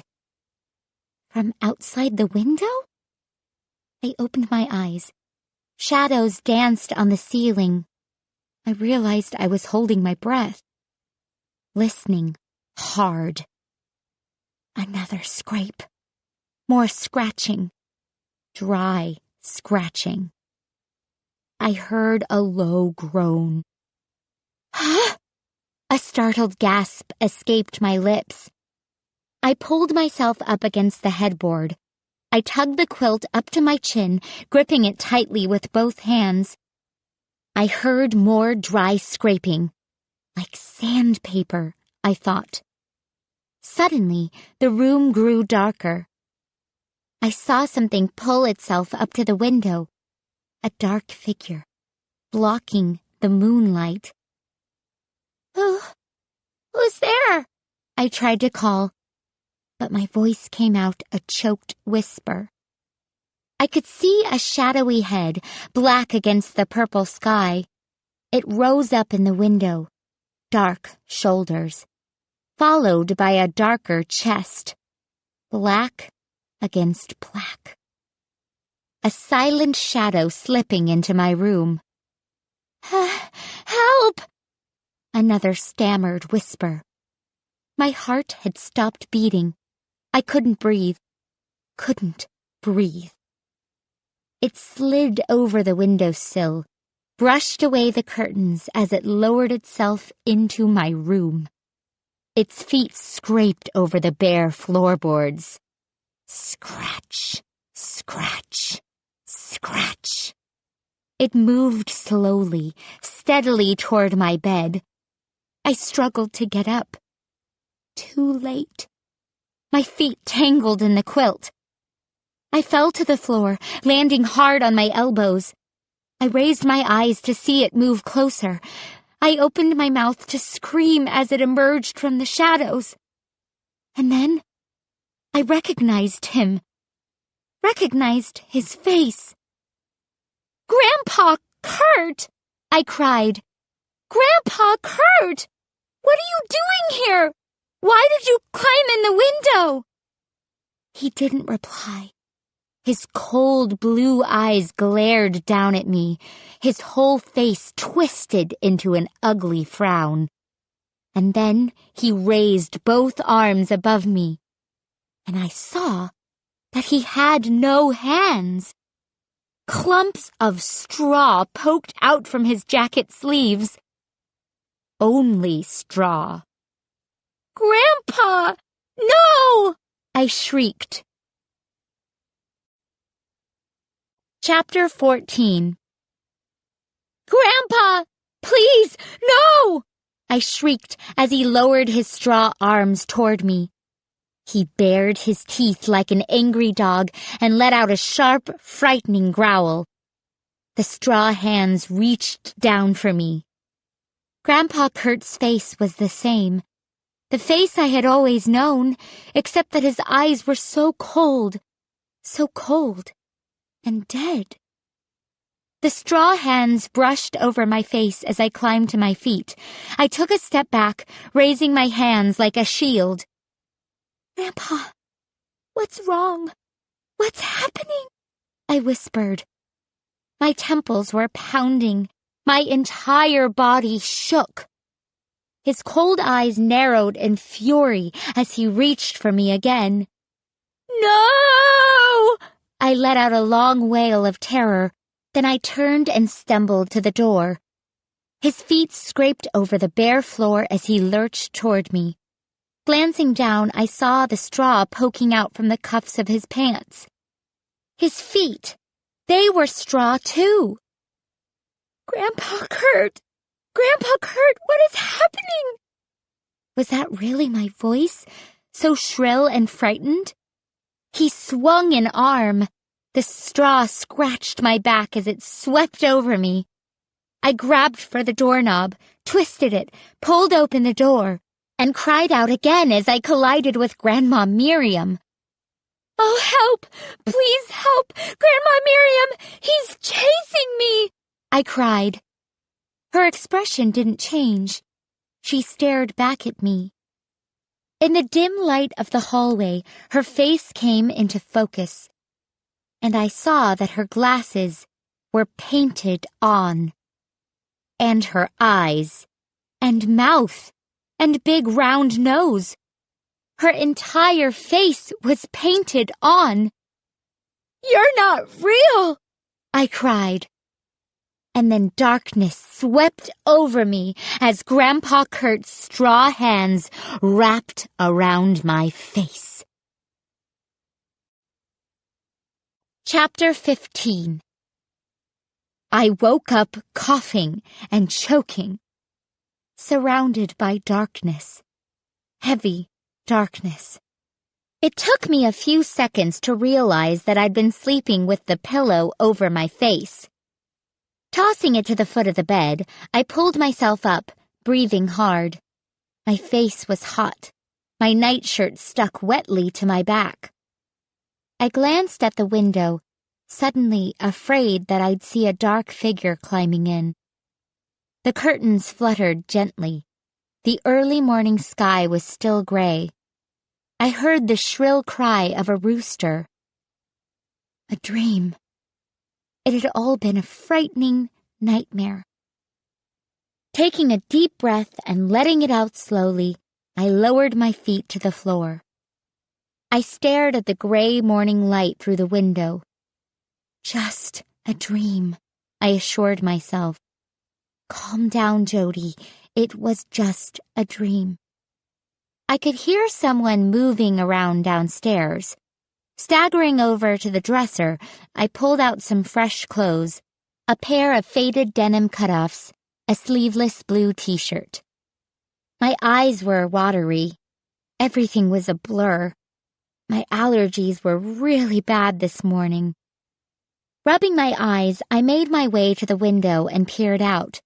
A red ball of a sun was just peeking over the broad apple tree. A heavy morning dew made the grass of the backyard sparkle like emeralds. The sea of cornstalks rose darkly behind the grass. The scarecrows stood stiffly over them, arms outstretched as if welcoming the morning. The rooster crowed again. What a stupid nightmare, I thought. I shook myself as if trying to shake it from my memory. Then I ran a brush through my hair and hurried down to breakfast. Mark was just entering the kitchen as I came in. We found Grandma Miriam by herself at the table. A mug of tea steamed in front of her as she gazed out the window at the morning sunlight. She turned and smiled at us as we entered. "Good morning. Sleep well?" I was tempted to tell her about my scary nightmare, but instead I asked, "Where's Grandpa Kurt?" I stared at his empty chair. The newspaper lay unopened on the table. "They all went off early," Grandma Miriam replied. She stood up, walked to the cabinets, and brought a big box of cornflakes to the table. She motioned for us to take our places. "Pretty day," she said cheerfully. "No pancakes?" Mark blurted out. Grandma Miriam stopped halfway across the room. "I've completely forgotten how to make them," she said without turning around. She set 2 bowls down and made her way to the refrigerator to get the milk. "You kids want orange juice this morning? It's fresh squeezed." Grandma Miriam set the milk carton down beside my bowl. She smiled at me. Her eyes remained dull behind her square-rimmed glasses. "I hope you two are enjoying your visit," she said quietly. "We would be if it weren't for Sticks," I blurted out. Her expression turned to surprise. "Sticks?" "He's trying to scare us again," I said. Grandma Miriam tisk-tisked. "You know Sticks," she replied softly. She pushed at her red hair with both hands. "What are you two planning for today?" she asked brightly. "It's a beautiful morning to go riding. Before they left this morning, Grandpa Kurt had Stanley saddle up Betsy and Maggie in case you wanted to ride." "Sounds like fun," I told her. "What do you say, Mark? Before it gets really hot out?" "I guess," Mark replied. You two always enjoyed riding along the creek, Grandma Miriam said, putting the cornflakes box away. I stared across the room at her, stared at her red curly hair, her pudgy arms, her flowered house dress. Are you okay, Grandma Miriam? I asked. The words just tumbled out of my mouth. Is everything okay here? She didn't reply. Instead, she lowered her eyes, avoiding my gaze. Go have your ride, she said quietly. Don't worry about me. Grandpa Kurt always called Betsy and Maggie the old gray mares. I guess because they were both old and they were both gray. And they were as grumpy as can be when Mark and I climbed onto their saddles and started to urge them from the barn. They were the perfect horses for us city kids. The only time we ever got to ride horses was during our summers at the farm. So we were not exactly the most skillful riders in the world. Bumping along on these two old nags was just our speed. And even as slow as we were moving, I dug my knees into Betsy's sides and held onto the saddle horn for dear life. We followed the dirt path past the cornfields toward the woods. The sun was still climbing a hazy yellow sky, but the air was already hot and sticky. Flies buzzed around me as I bounced on top of Betsy. I removed one hand from the saddle horn to brush a big one off Betsy's back. Several scarecrows stared back at us as Mark and I rode past. Their black eyes glared at us from under their floppy hats. Mark and I didn't say a word. We were keeping our promise of not talking about scarecrows. I turned my eyes to the woods and tossed the reins, urging Betsy to move a little faster. She ignored me, of course, and kept clopping along over the path at her slow, steady pace. I wonder if these horses can still get up to a trot, Mark called. He was a few paces behind me on the narrow dirt path. Let's give it a try, I called back, grabbing the reins tighter. I dug my sneaker heels into Betsy's side. Go, girl! Go! I cried, slapping her gently with the reins. Whoa! I let out a startled cry as the old horse obediently began to trot. I really didn't think she would cooperate. All right, cool! I heard Mark shout behind me. Their hooves clopped loudly on the path as the two horses began to pick up speed. I was bouncing hard over the saddle, holding on tightly, off balance, beginning to wonder if this was such a hot idea. I didn't have a chance to cry out when the dark figure hurtled across the path. It all happened so fast. Betsy was trotting rapidly. I was bouncing on the saddle, bouncing so hard my feet slipped out of the stirrups. The dark figure leaped out right in front of us. Betsy let out a shrill, startled whinny and reared back. As I started to fall, I saw immediately what had jumped into the path. It was a grinning ScareCrow. Chapter 16. Betsy rose up with a high whinny. My hand grabbed for the reins, but they slipped from my grasp.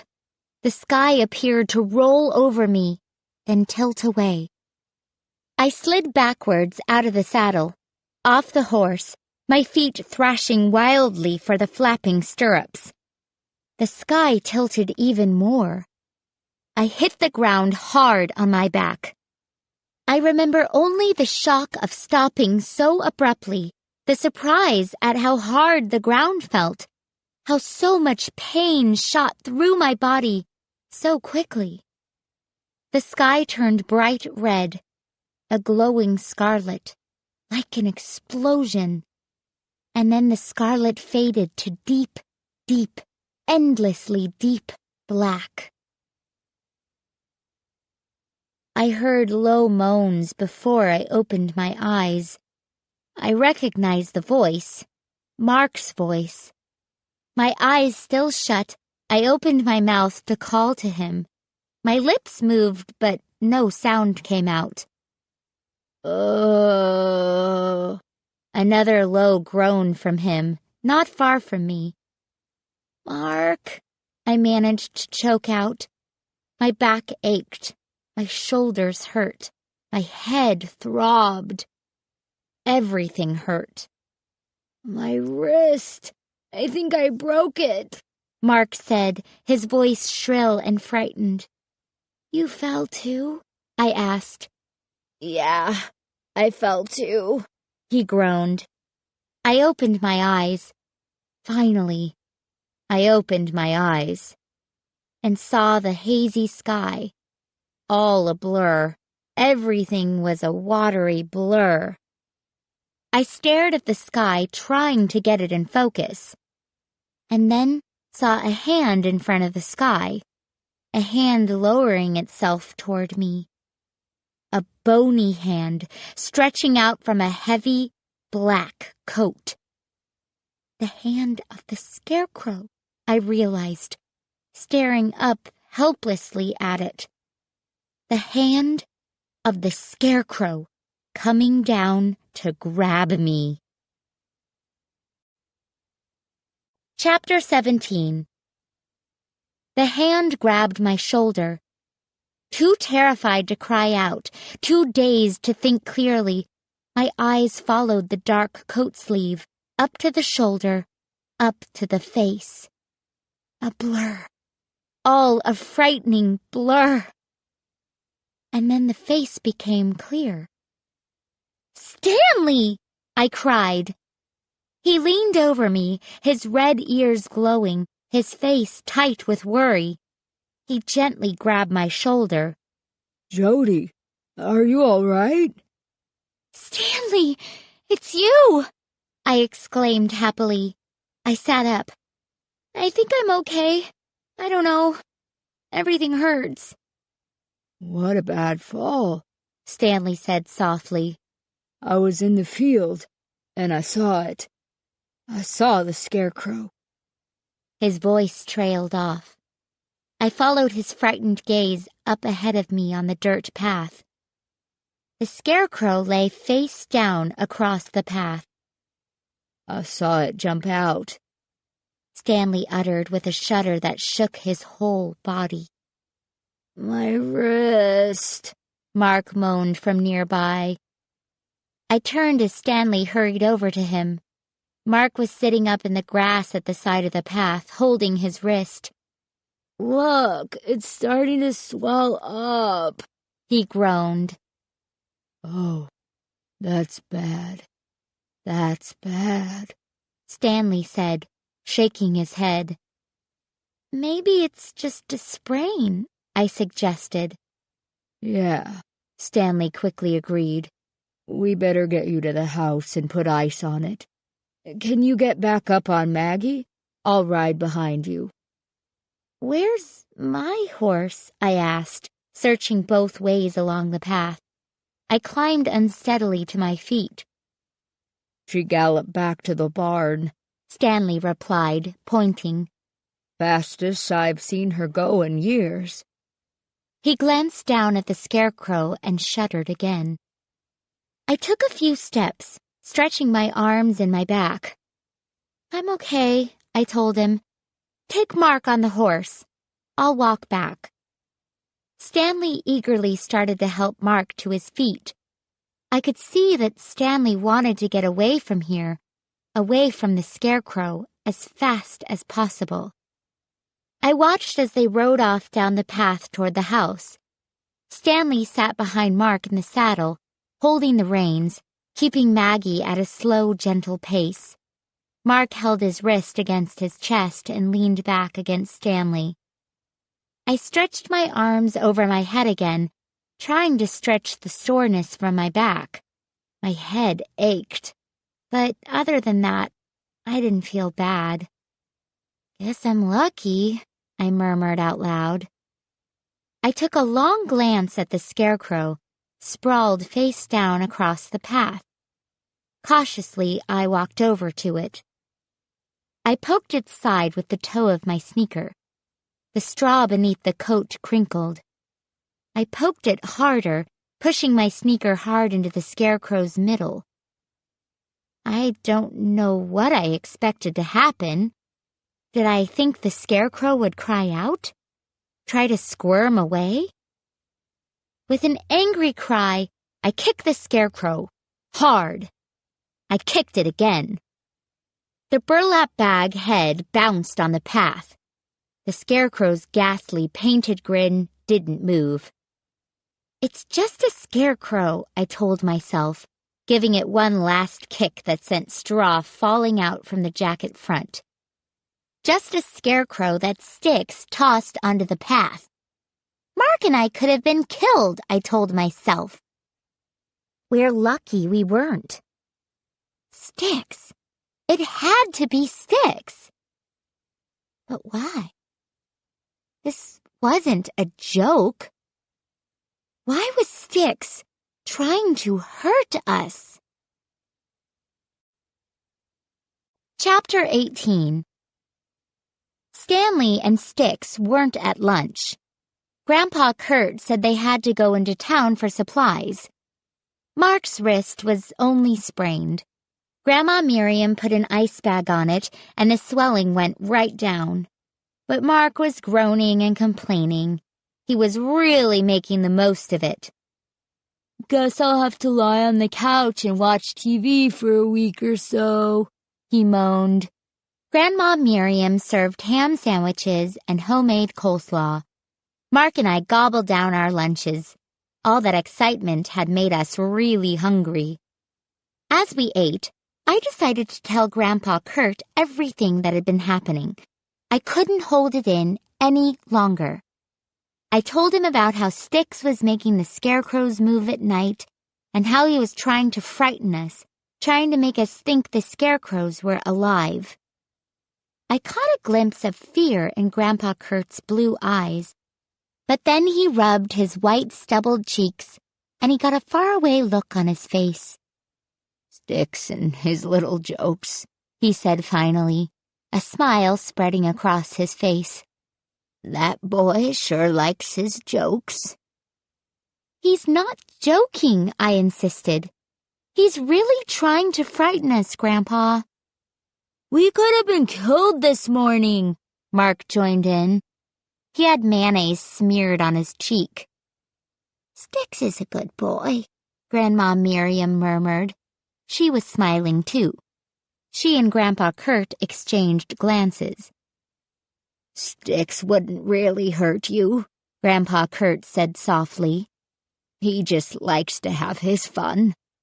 Great fun, I muttered sarcastically, rolling my eyes. Yeah, great fun, Mark groaned. I almost broke my wrist.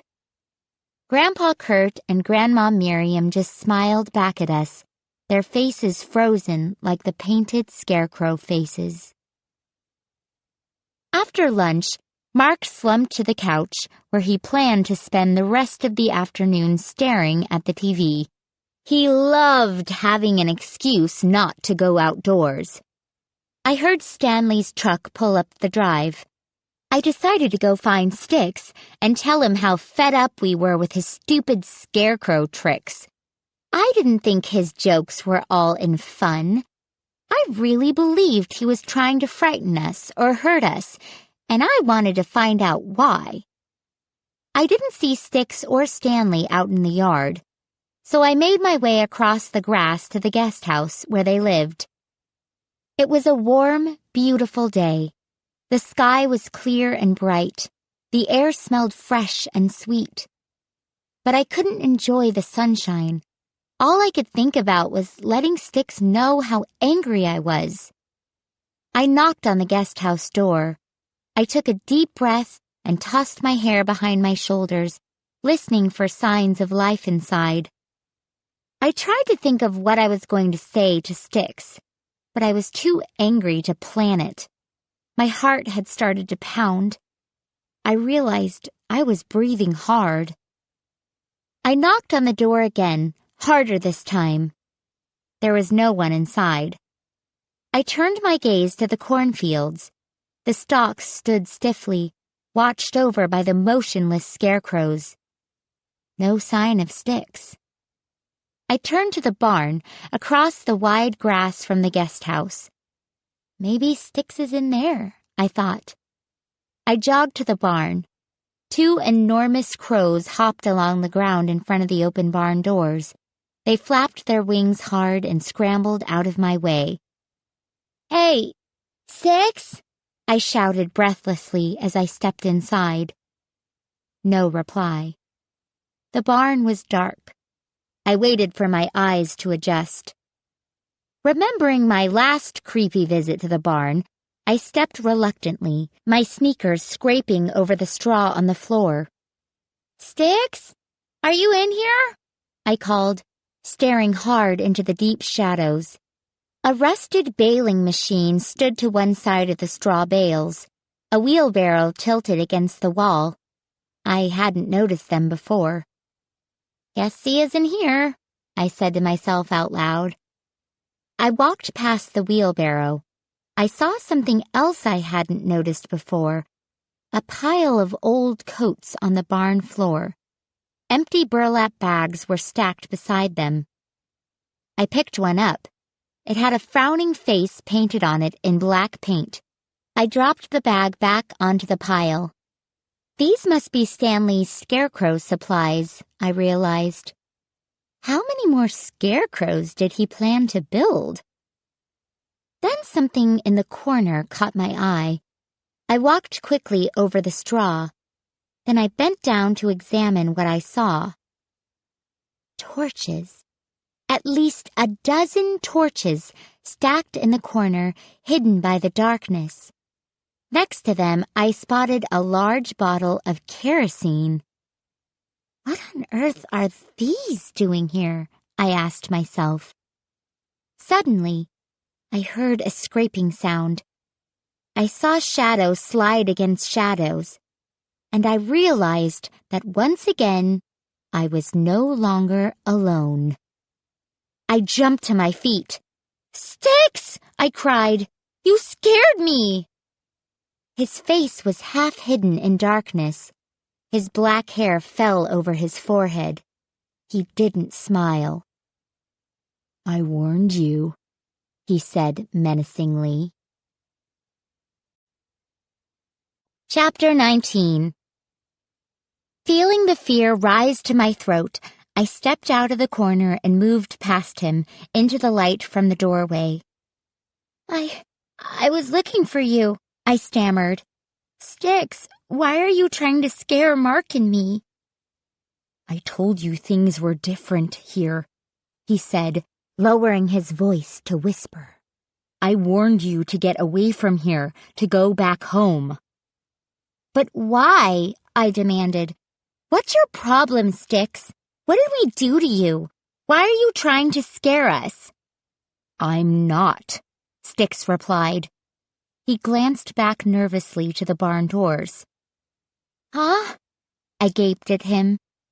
"I'm not trying to scare you. Really," he insisted. "Liar," I muttered angrily. "You must really think I'm a moron. I know you threw that scarecrow onto our path this morning. It had to be you, Sticks." "I really don't know what you're talking about," he insisted coldly. "But I'm warning you." A sound at the doorway made him stop. We both saw Stanley step into the barn. He shielded his eyes with one hand as his eyes adjusted to the darkness. "Sticks, are you in here?" he called. Sticks' features tightened in sudden fear. He let out a low gasp. I've got to go," Sticks whispered tensely to me. He turned and started jogging toward Stanley. "Here I am, Dad," he called. "Is the tractor ready?" I watched the two of them hurry from the barn. Sticks didn't look back. I stood in the darkness, my eyes on the empty doorway, thinking hard. I know Styx was lying to me, I thought. I know he made the scarecrows move at night. I know he dressed as a scarecrow to scare me in the woods and at the barn, and I know he tossed that scarecrow in front of the horses this morning. I know he's trying to frighten Mark and me. But enough is enough, I decided. Now it's payback time. Now it's time for Styx to be frightened. Really frightened. Chapter 20. I can't do this, Mark protested. Of course you can, I assured him. This is going to be really cool. But my wrist hurts again, my brother whined. It just started hurting. I can't use it. No problem, I told him. You won't have to use it. He started to protest some more. But then a smile spread across his face and his eyes lit up gleefully. It's kind of a cool idea, he said, laughing. Of course it's an awesome idea, I agreed. I thought of it. We were standing in the doorway to the barn. The white light from a full moon shone down on us. Owls hooted somewhere nearby. It was a cool, clear night. The grass shimmered from a heavy dew. A soft wind made the trees whisper. The moonlight was so bright I could see every blade of grass. After Grandpa Kurt and Grandma Miriam had gone to bed, I dragged Mark from the house. I pulled him across the yard to the barn.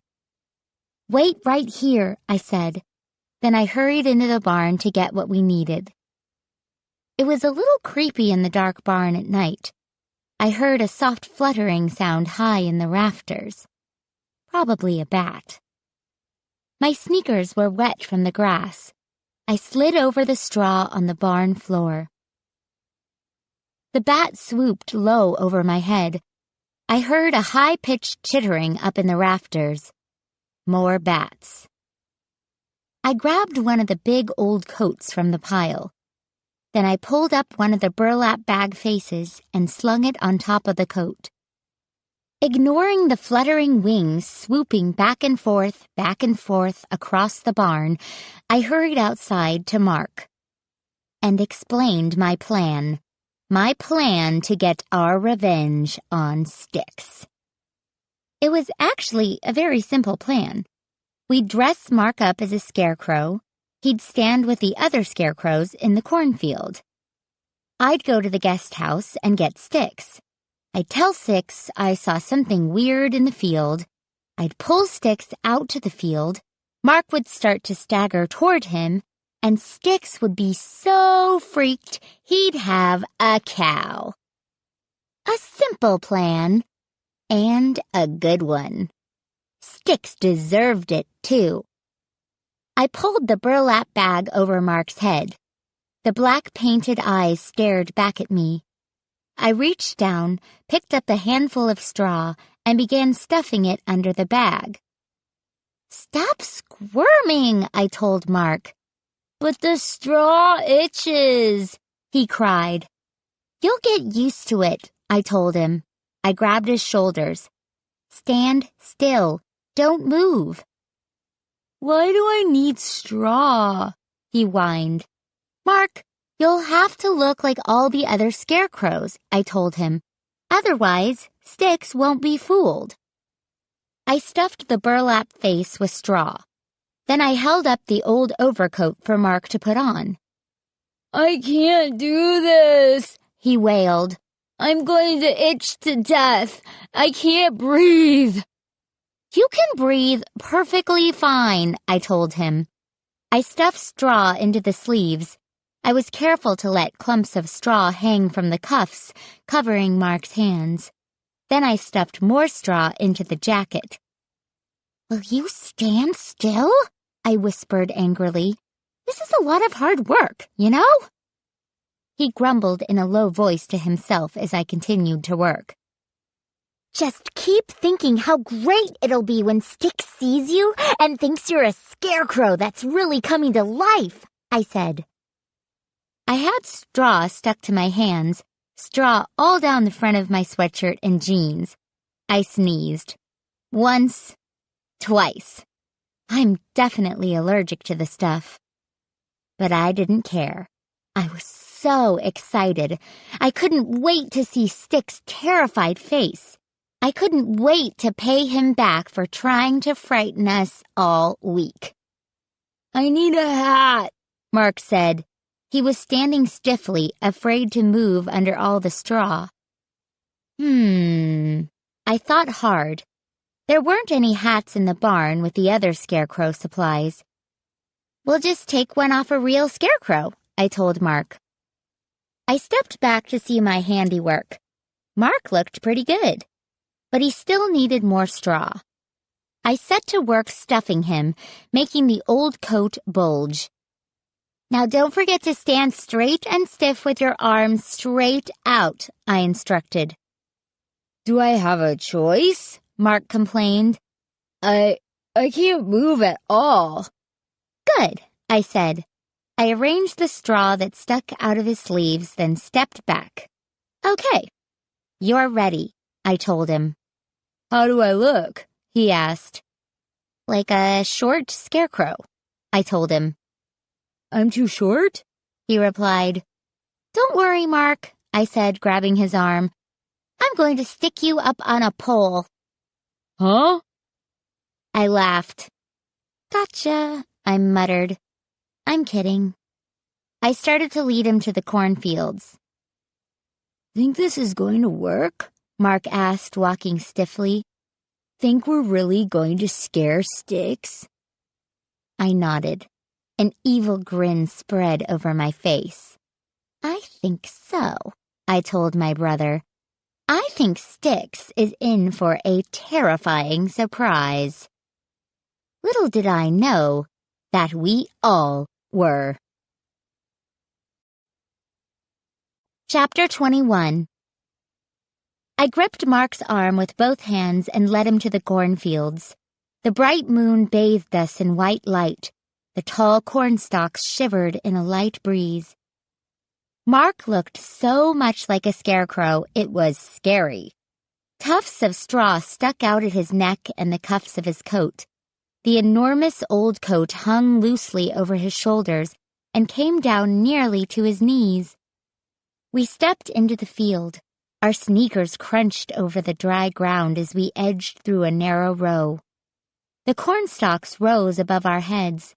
The breeze made them lean over us, as if trying to close us in. I let out a gasp as I heard a rustling sound along the ground. Footsteps? Mark and I both froze and listened. The tall stalks bent low as the wind picked up. They made an eerie creaking sound as they moved. The ripe corn sheaths bobbed heavily. Creak, creak. The stalks shifted back and forth. Then we heard the rustling again, a soft brushing sound, very nearby. Ow, let go, Mark whispered. I suddenly realized I was still gripping his arm, squeezing it tightly. I let go and listened. Do you hear it? I whispered to Mark. That brushing sound? Creak, creak. The cornstalks leaned over us, shifting in the wind. A twig cracked. So nearby, I nearly jumped out of my skin. I held my breath. My heart was racing. Another soft rustling sound. I stared down at the ground, trying to follow the sound. Oh. A large gray squirrel scampered across the row and disappeared between the stalks. I burst out laughing, mostly from relief. Just a squirrel, I said. Do you believe it? Just a squirrel. Mark let out a long, relieved sigh from under the burlap bag. Jody, can we get going? He demanded impatiently. This thing itches like crazy. He raised both hands and tried to scratch his face through the bag, but I quickly tugged his arms down. Mark, stop. You'll mess up the straw. But my face feels like 100 bugs are crawling all over it, he wailed. And I can't see. You didn't cut the eye holes big enough. Just follow me, I muttered, and stop complaining. You want to scare Sticks, don't you? Mark didn't reply, but he let me lead him deeper into the cornfield. Suddenly, a black shadow fell over our path. I let out a sharp gasp before I realized it was the long shadow of a ScareCrow. How do you do? I said, reaching out and shaking its straw hand. May I borrow your hat? I reached up and pulled the black floppy hat off the burlap head. Then I lowered it over Mark's burlap head and pulled it down tight. Hey! Mark protested. I don't want it to fall off, I told him. I'm never going to stop itching, Mark whined. Can you scratch my back? Please, my whole back is itching. I gave the back of the old coat a few hard rubs. Turn around, I instructed him. I gave him a final inspection. Excellent. He looked more like a ScareCrow than the ScareCrows did. Stand right here, I told him, moving him into a small clearing between 2 rows of corn stalks. Good. Now, when you hear me bringing Sticks over, put your arms straight out and don't move a muscle.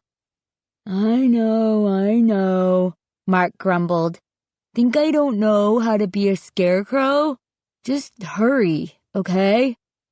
Okay, I told him.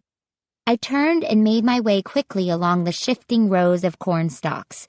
Dry straw and leaves crackled beneath my sneakers. I was breathing hard by the time I reached the guest house.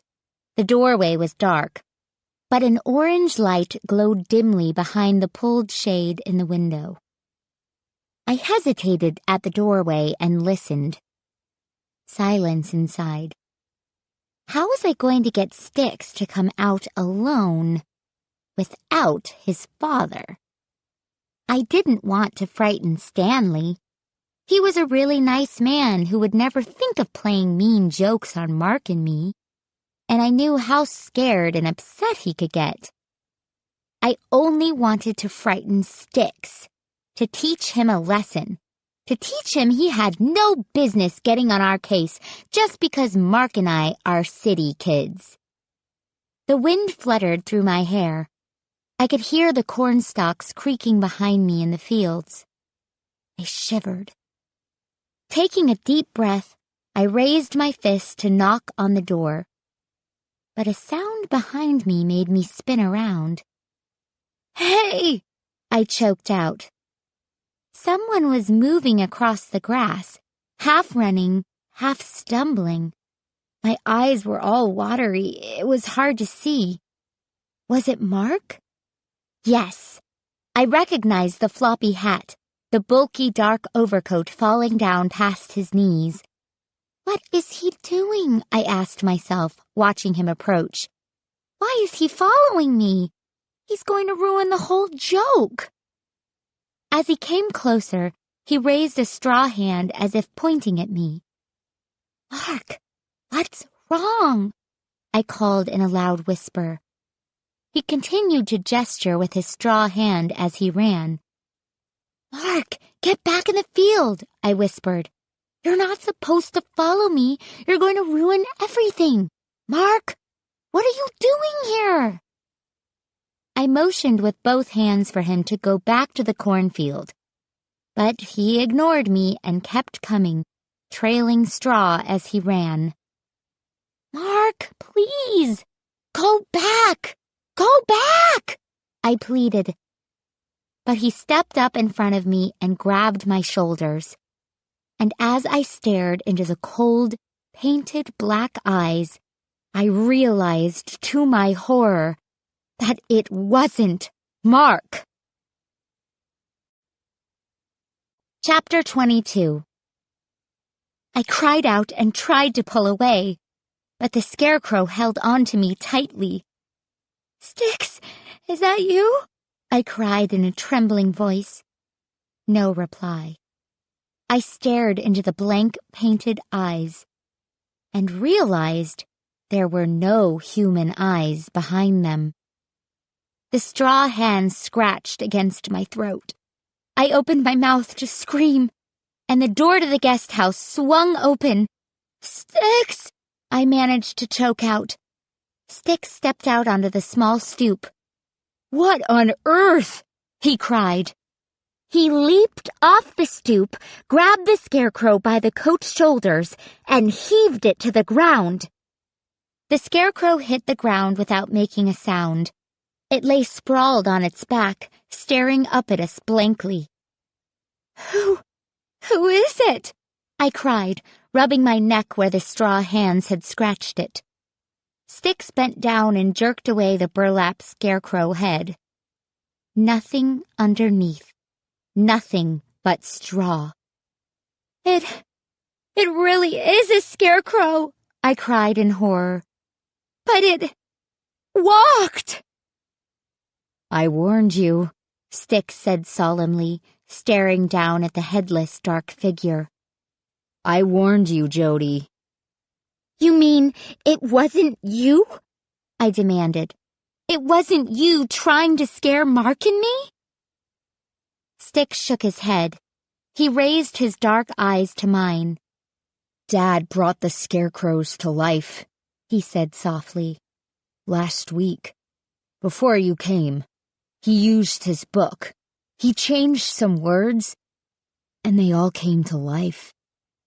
"Oh no," I murmured, raising my hands to my face.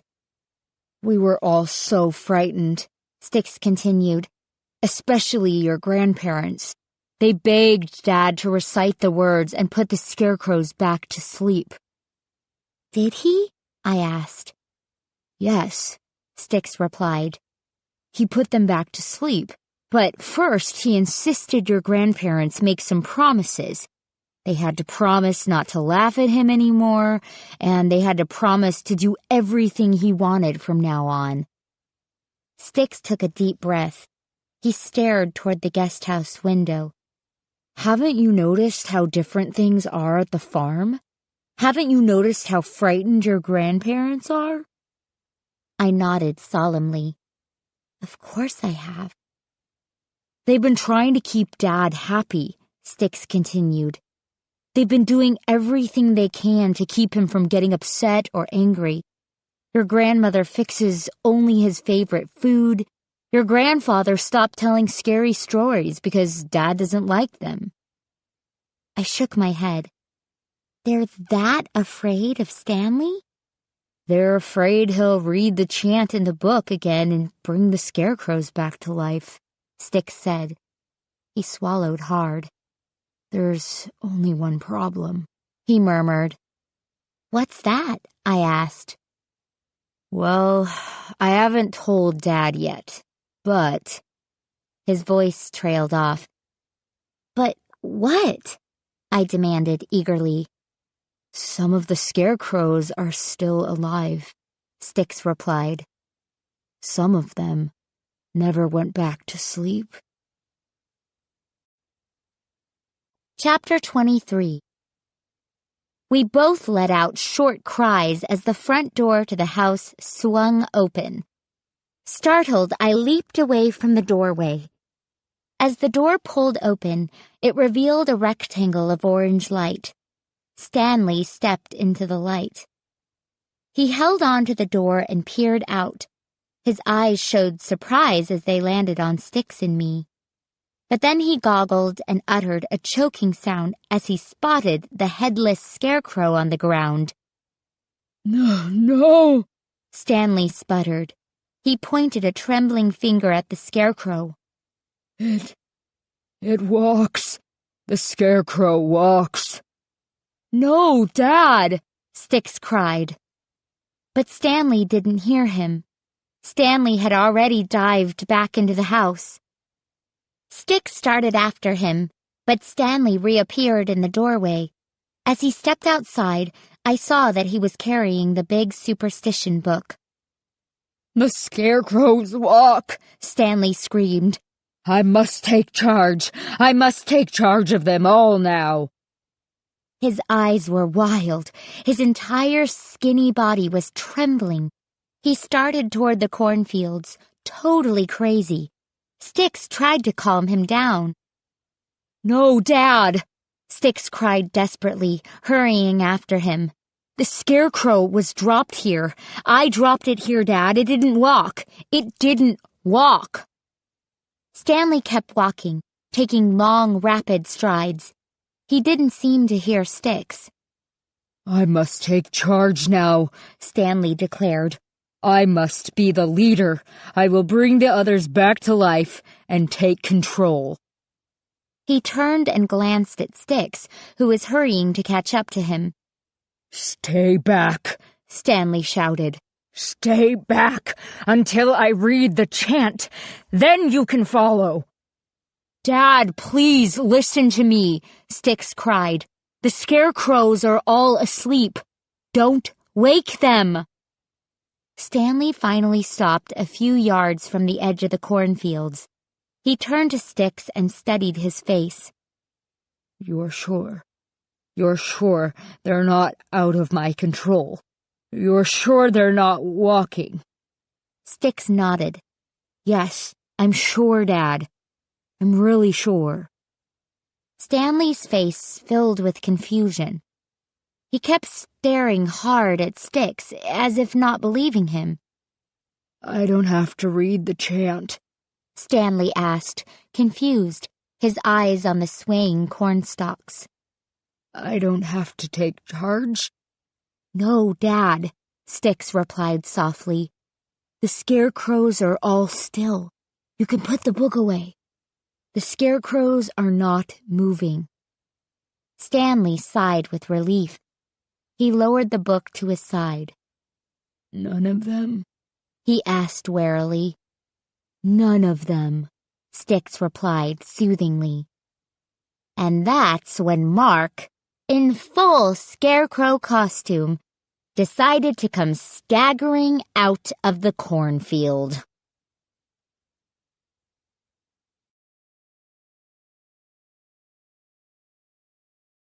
Chapter 24. "Where have you been?" Mark called. Stanley's eyes went wide, and he opened his mouth in a high shriek of terror.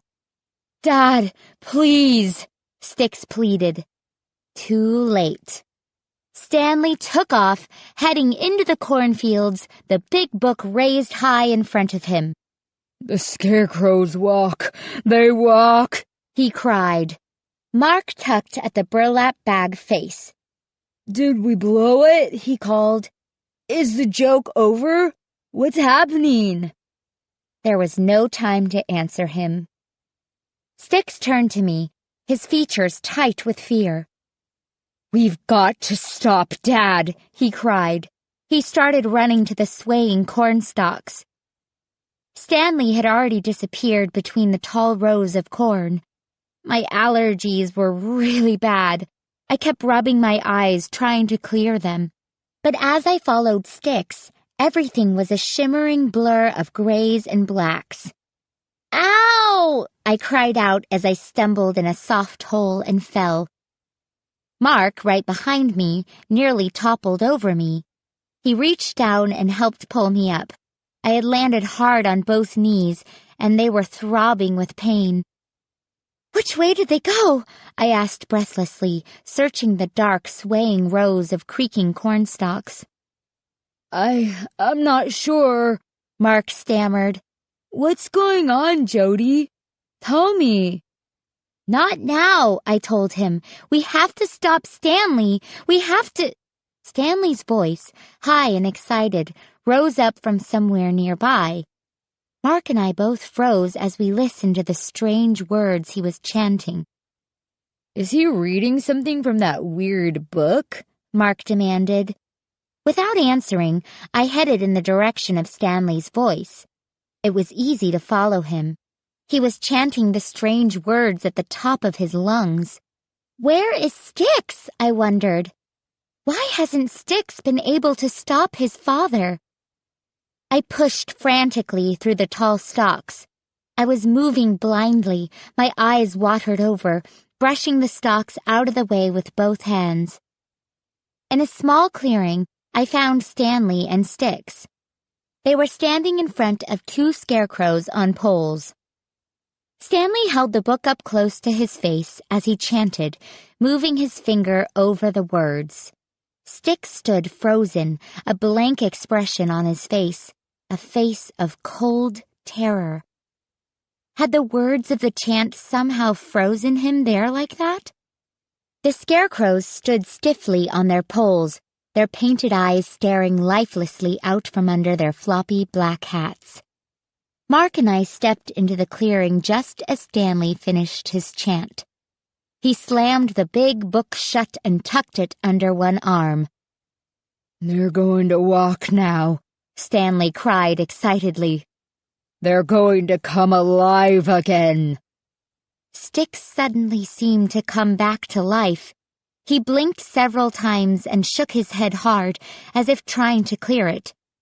We all stared at the 2 scarecrows. They stared back at us, lifeless, unmoving. The clouds floated away from the moon. The shadow over the cornfields rolled away. I stared into the eerie, pale light. A heavy silence descended over us. The only sound I could hear was Stanley's shallow breathing, tense gasps as he waited for his chant to work, for his scarecrows to come to life.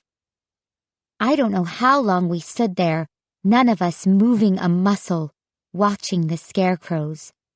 Watching. "It didn't work," Stanley moaned finally. His voice came out sad and low. "I did something wrong. The chant, it didn't work." A smile grew on Styx's face. He gazed at me. "It didn't work," Styx exclaimed happily. And then I heard the scratch, scratch, scratch of dry straw. I saw the scarecrow's shoulders start to twitch. I saw their eyes light up and their heads lean forward. Scratch, scratch, scratch. The dry straw crinkled loudly as they both squirmed off their poles and lowered themselves silently to the ground. Chapter 25.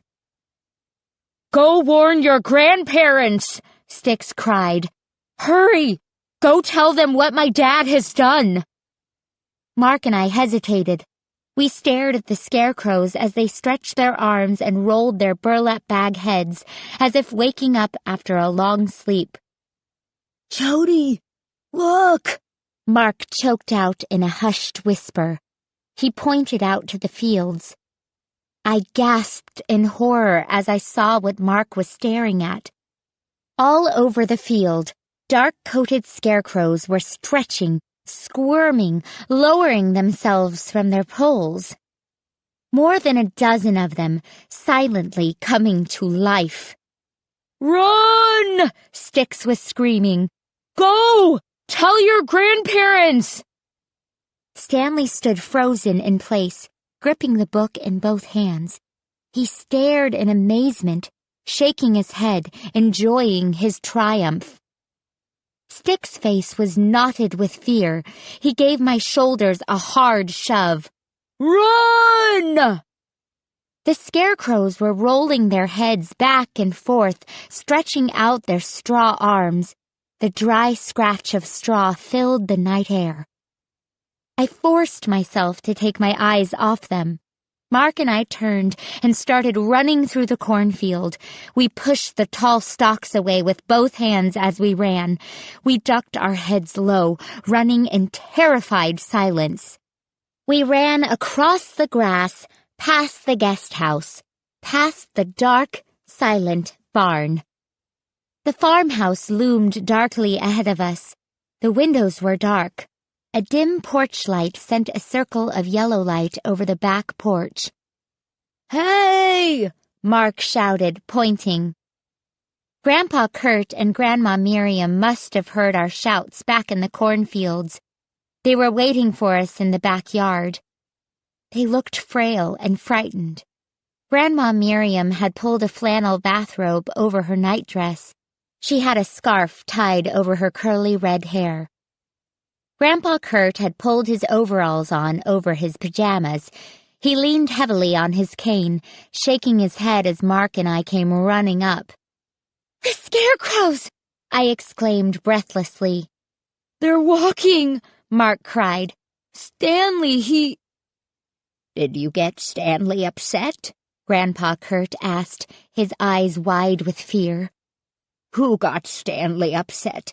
He promised us he wouldn't do it again. He promised, if we didn't upset him." "It was an accident," I told him. "We didn't mean to, really." "We've worked so hard to keep Stanley happy," Grandma Miriam said sadly. She chewed her lower lip. "So hard." "I didn't think he'd do it," Grandpa Kurt said, his eyes on the cornfields. "I thought we convinced him it was too dangerous." "Why are you dressed like that?" Grandma Miriam asked Mark. I was so frightened and upset, I had completely forgotten that Mark was still dressed as a scarecrow. "Mark, did you dress like that to scare Stanley?" Grandma Miriam demanded. "No," Mark cried. "It was supposed to be a joke. Just a joke." "We were trying to scare Sticks," I told them. "But when Stanley saw Mark, he—" My voice trailed off as I saw the dark figures step out of the cornfields. In the silvery moonlight, I saw Stanley and Sticks. They were running hard, leaning forward as they ran. Stanley held the book in front of him.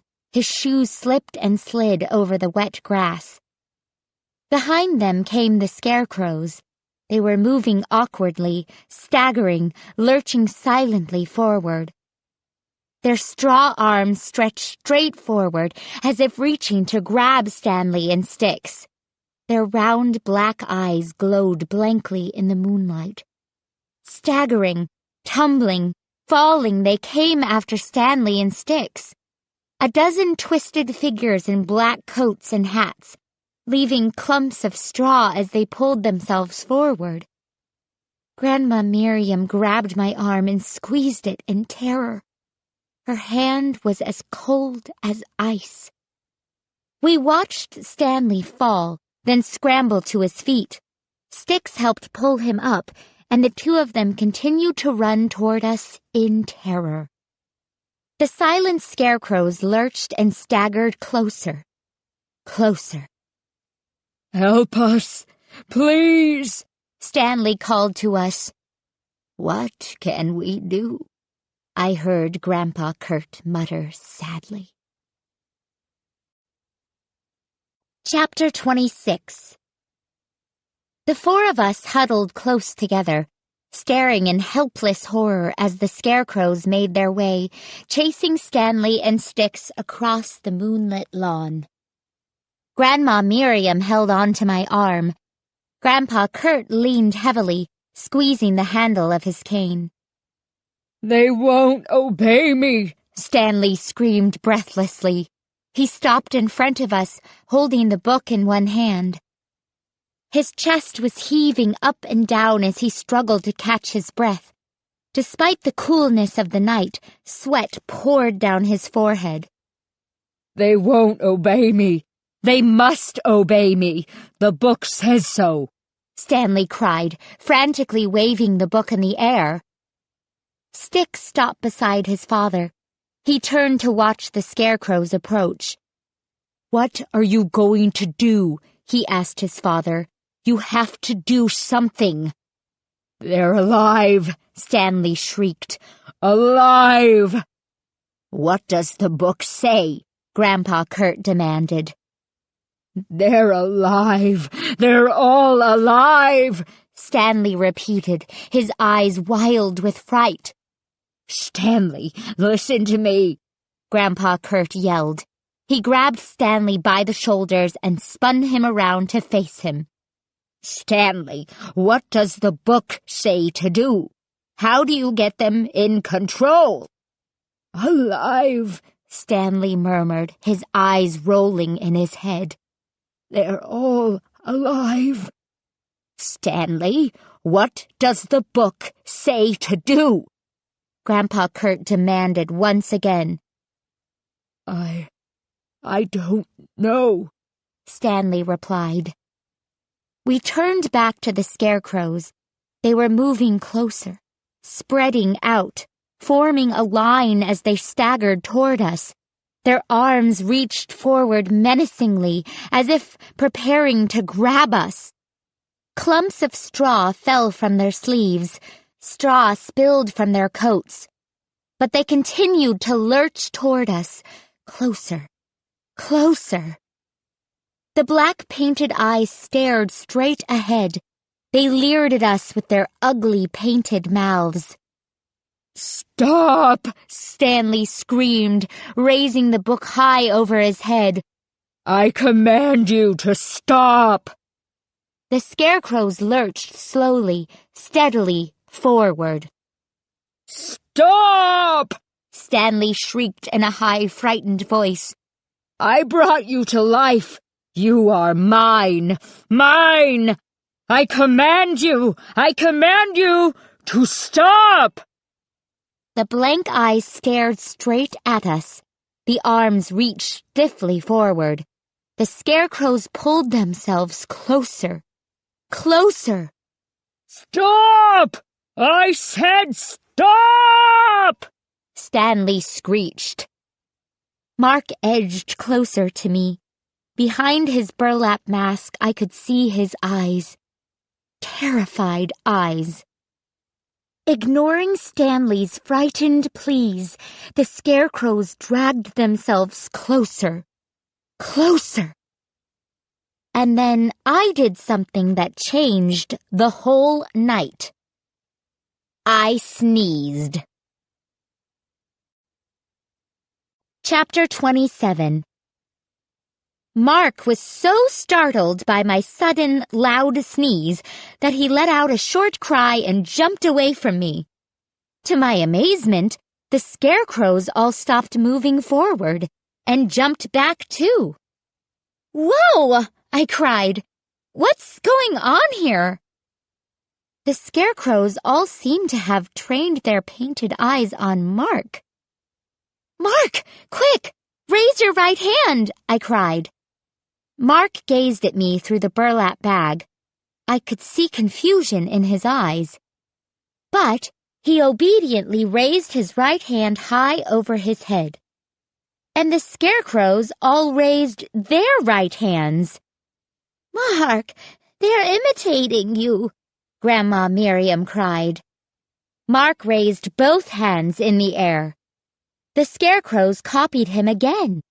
I heard the scratch of straw as they lifted both arms. Mark tilted his head to the left.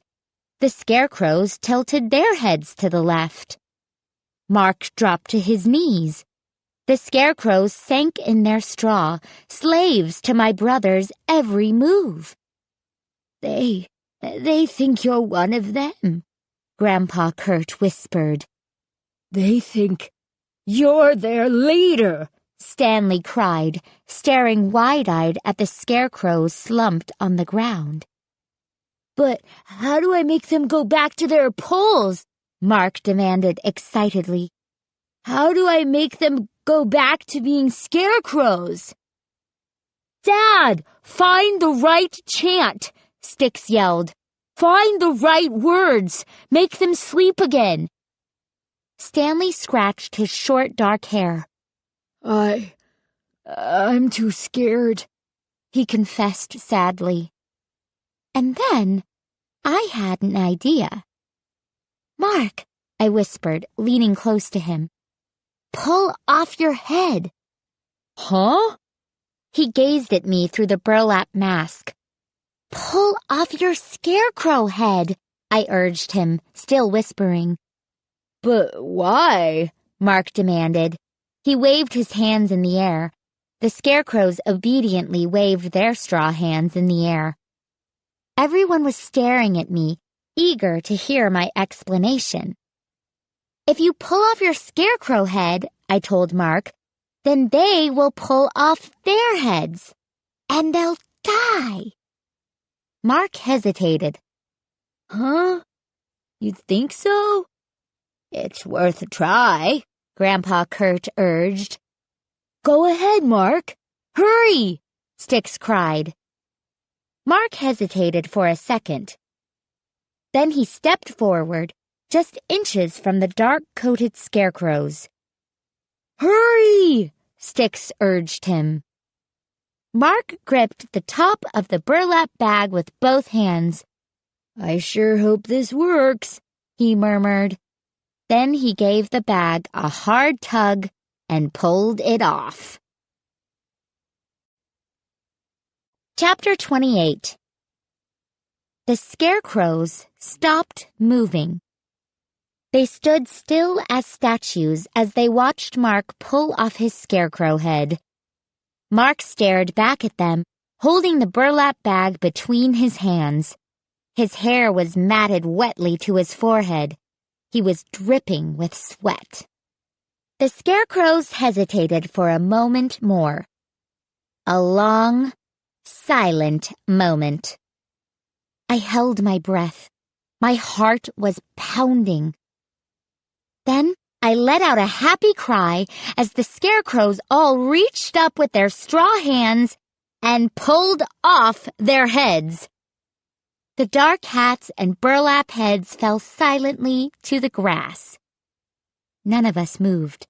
We were waiting for the scarecrows to fall, waiting for the headless scarecrows to collapse and fall. But they didn't go down.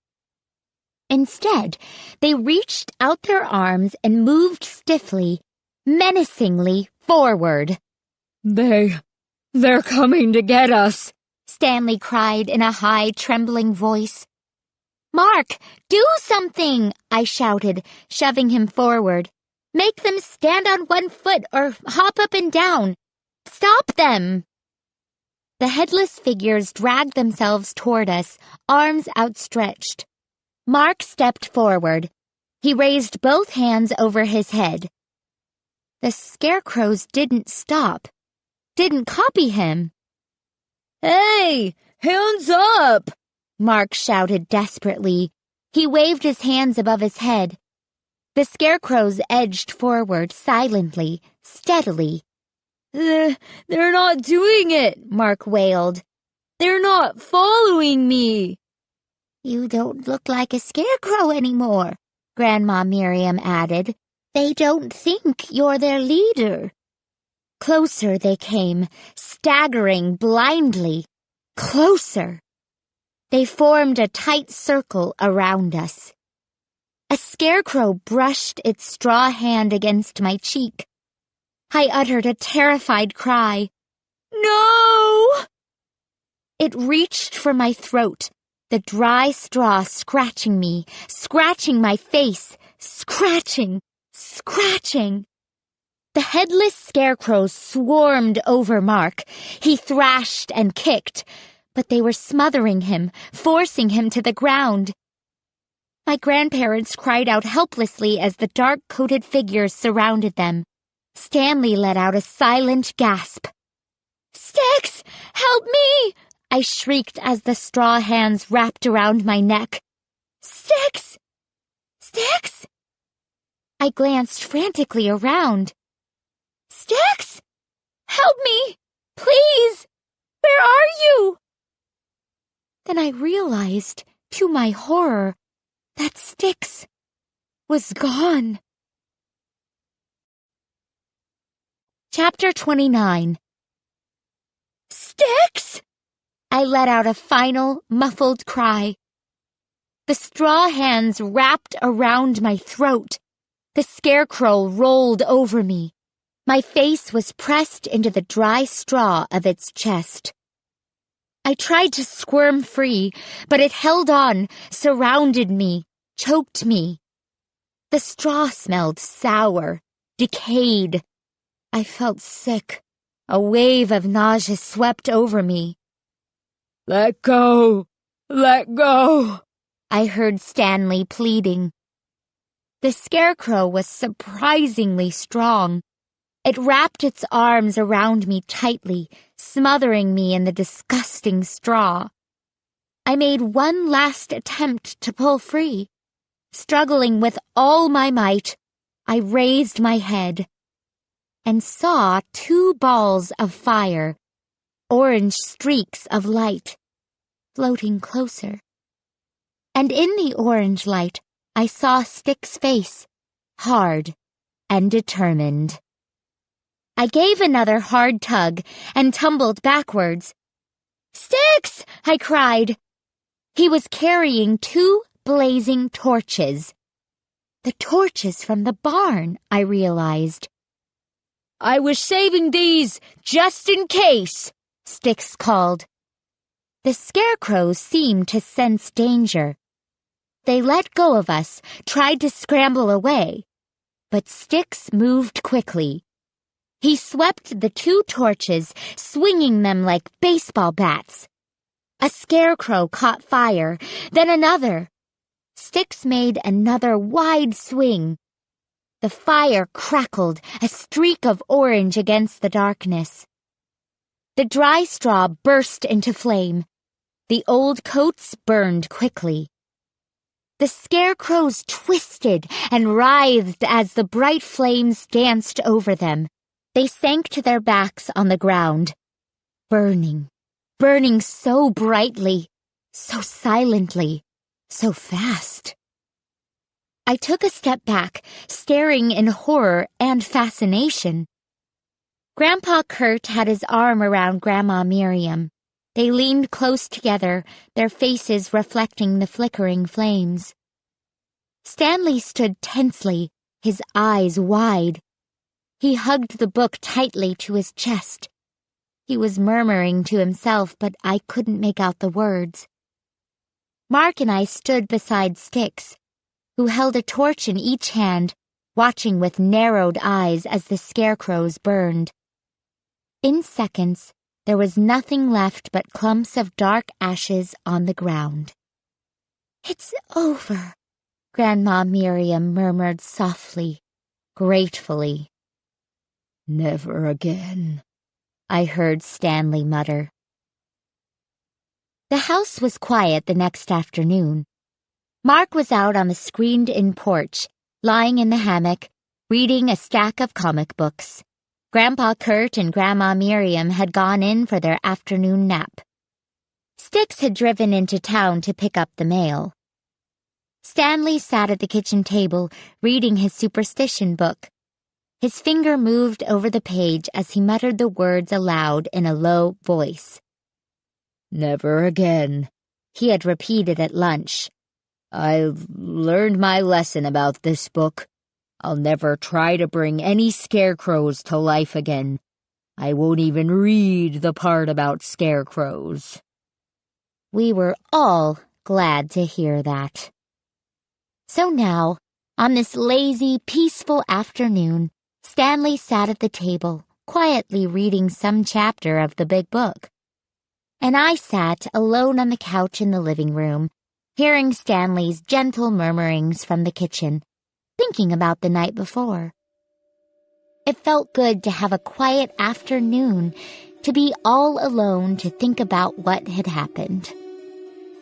All alone.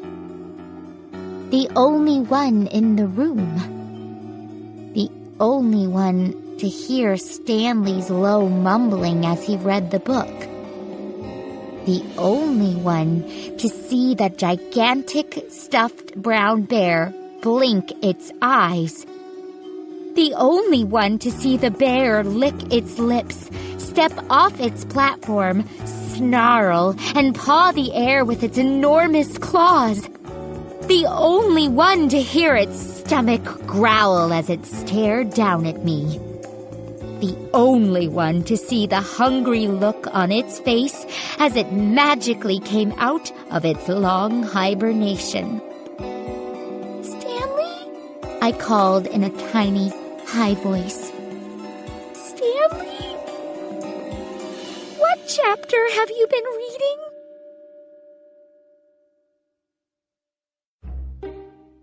This is Lexi Friedel.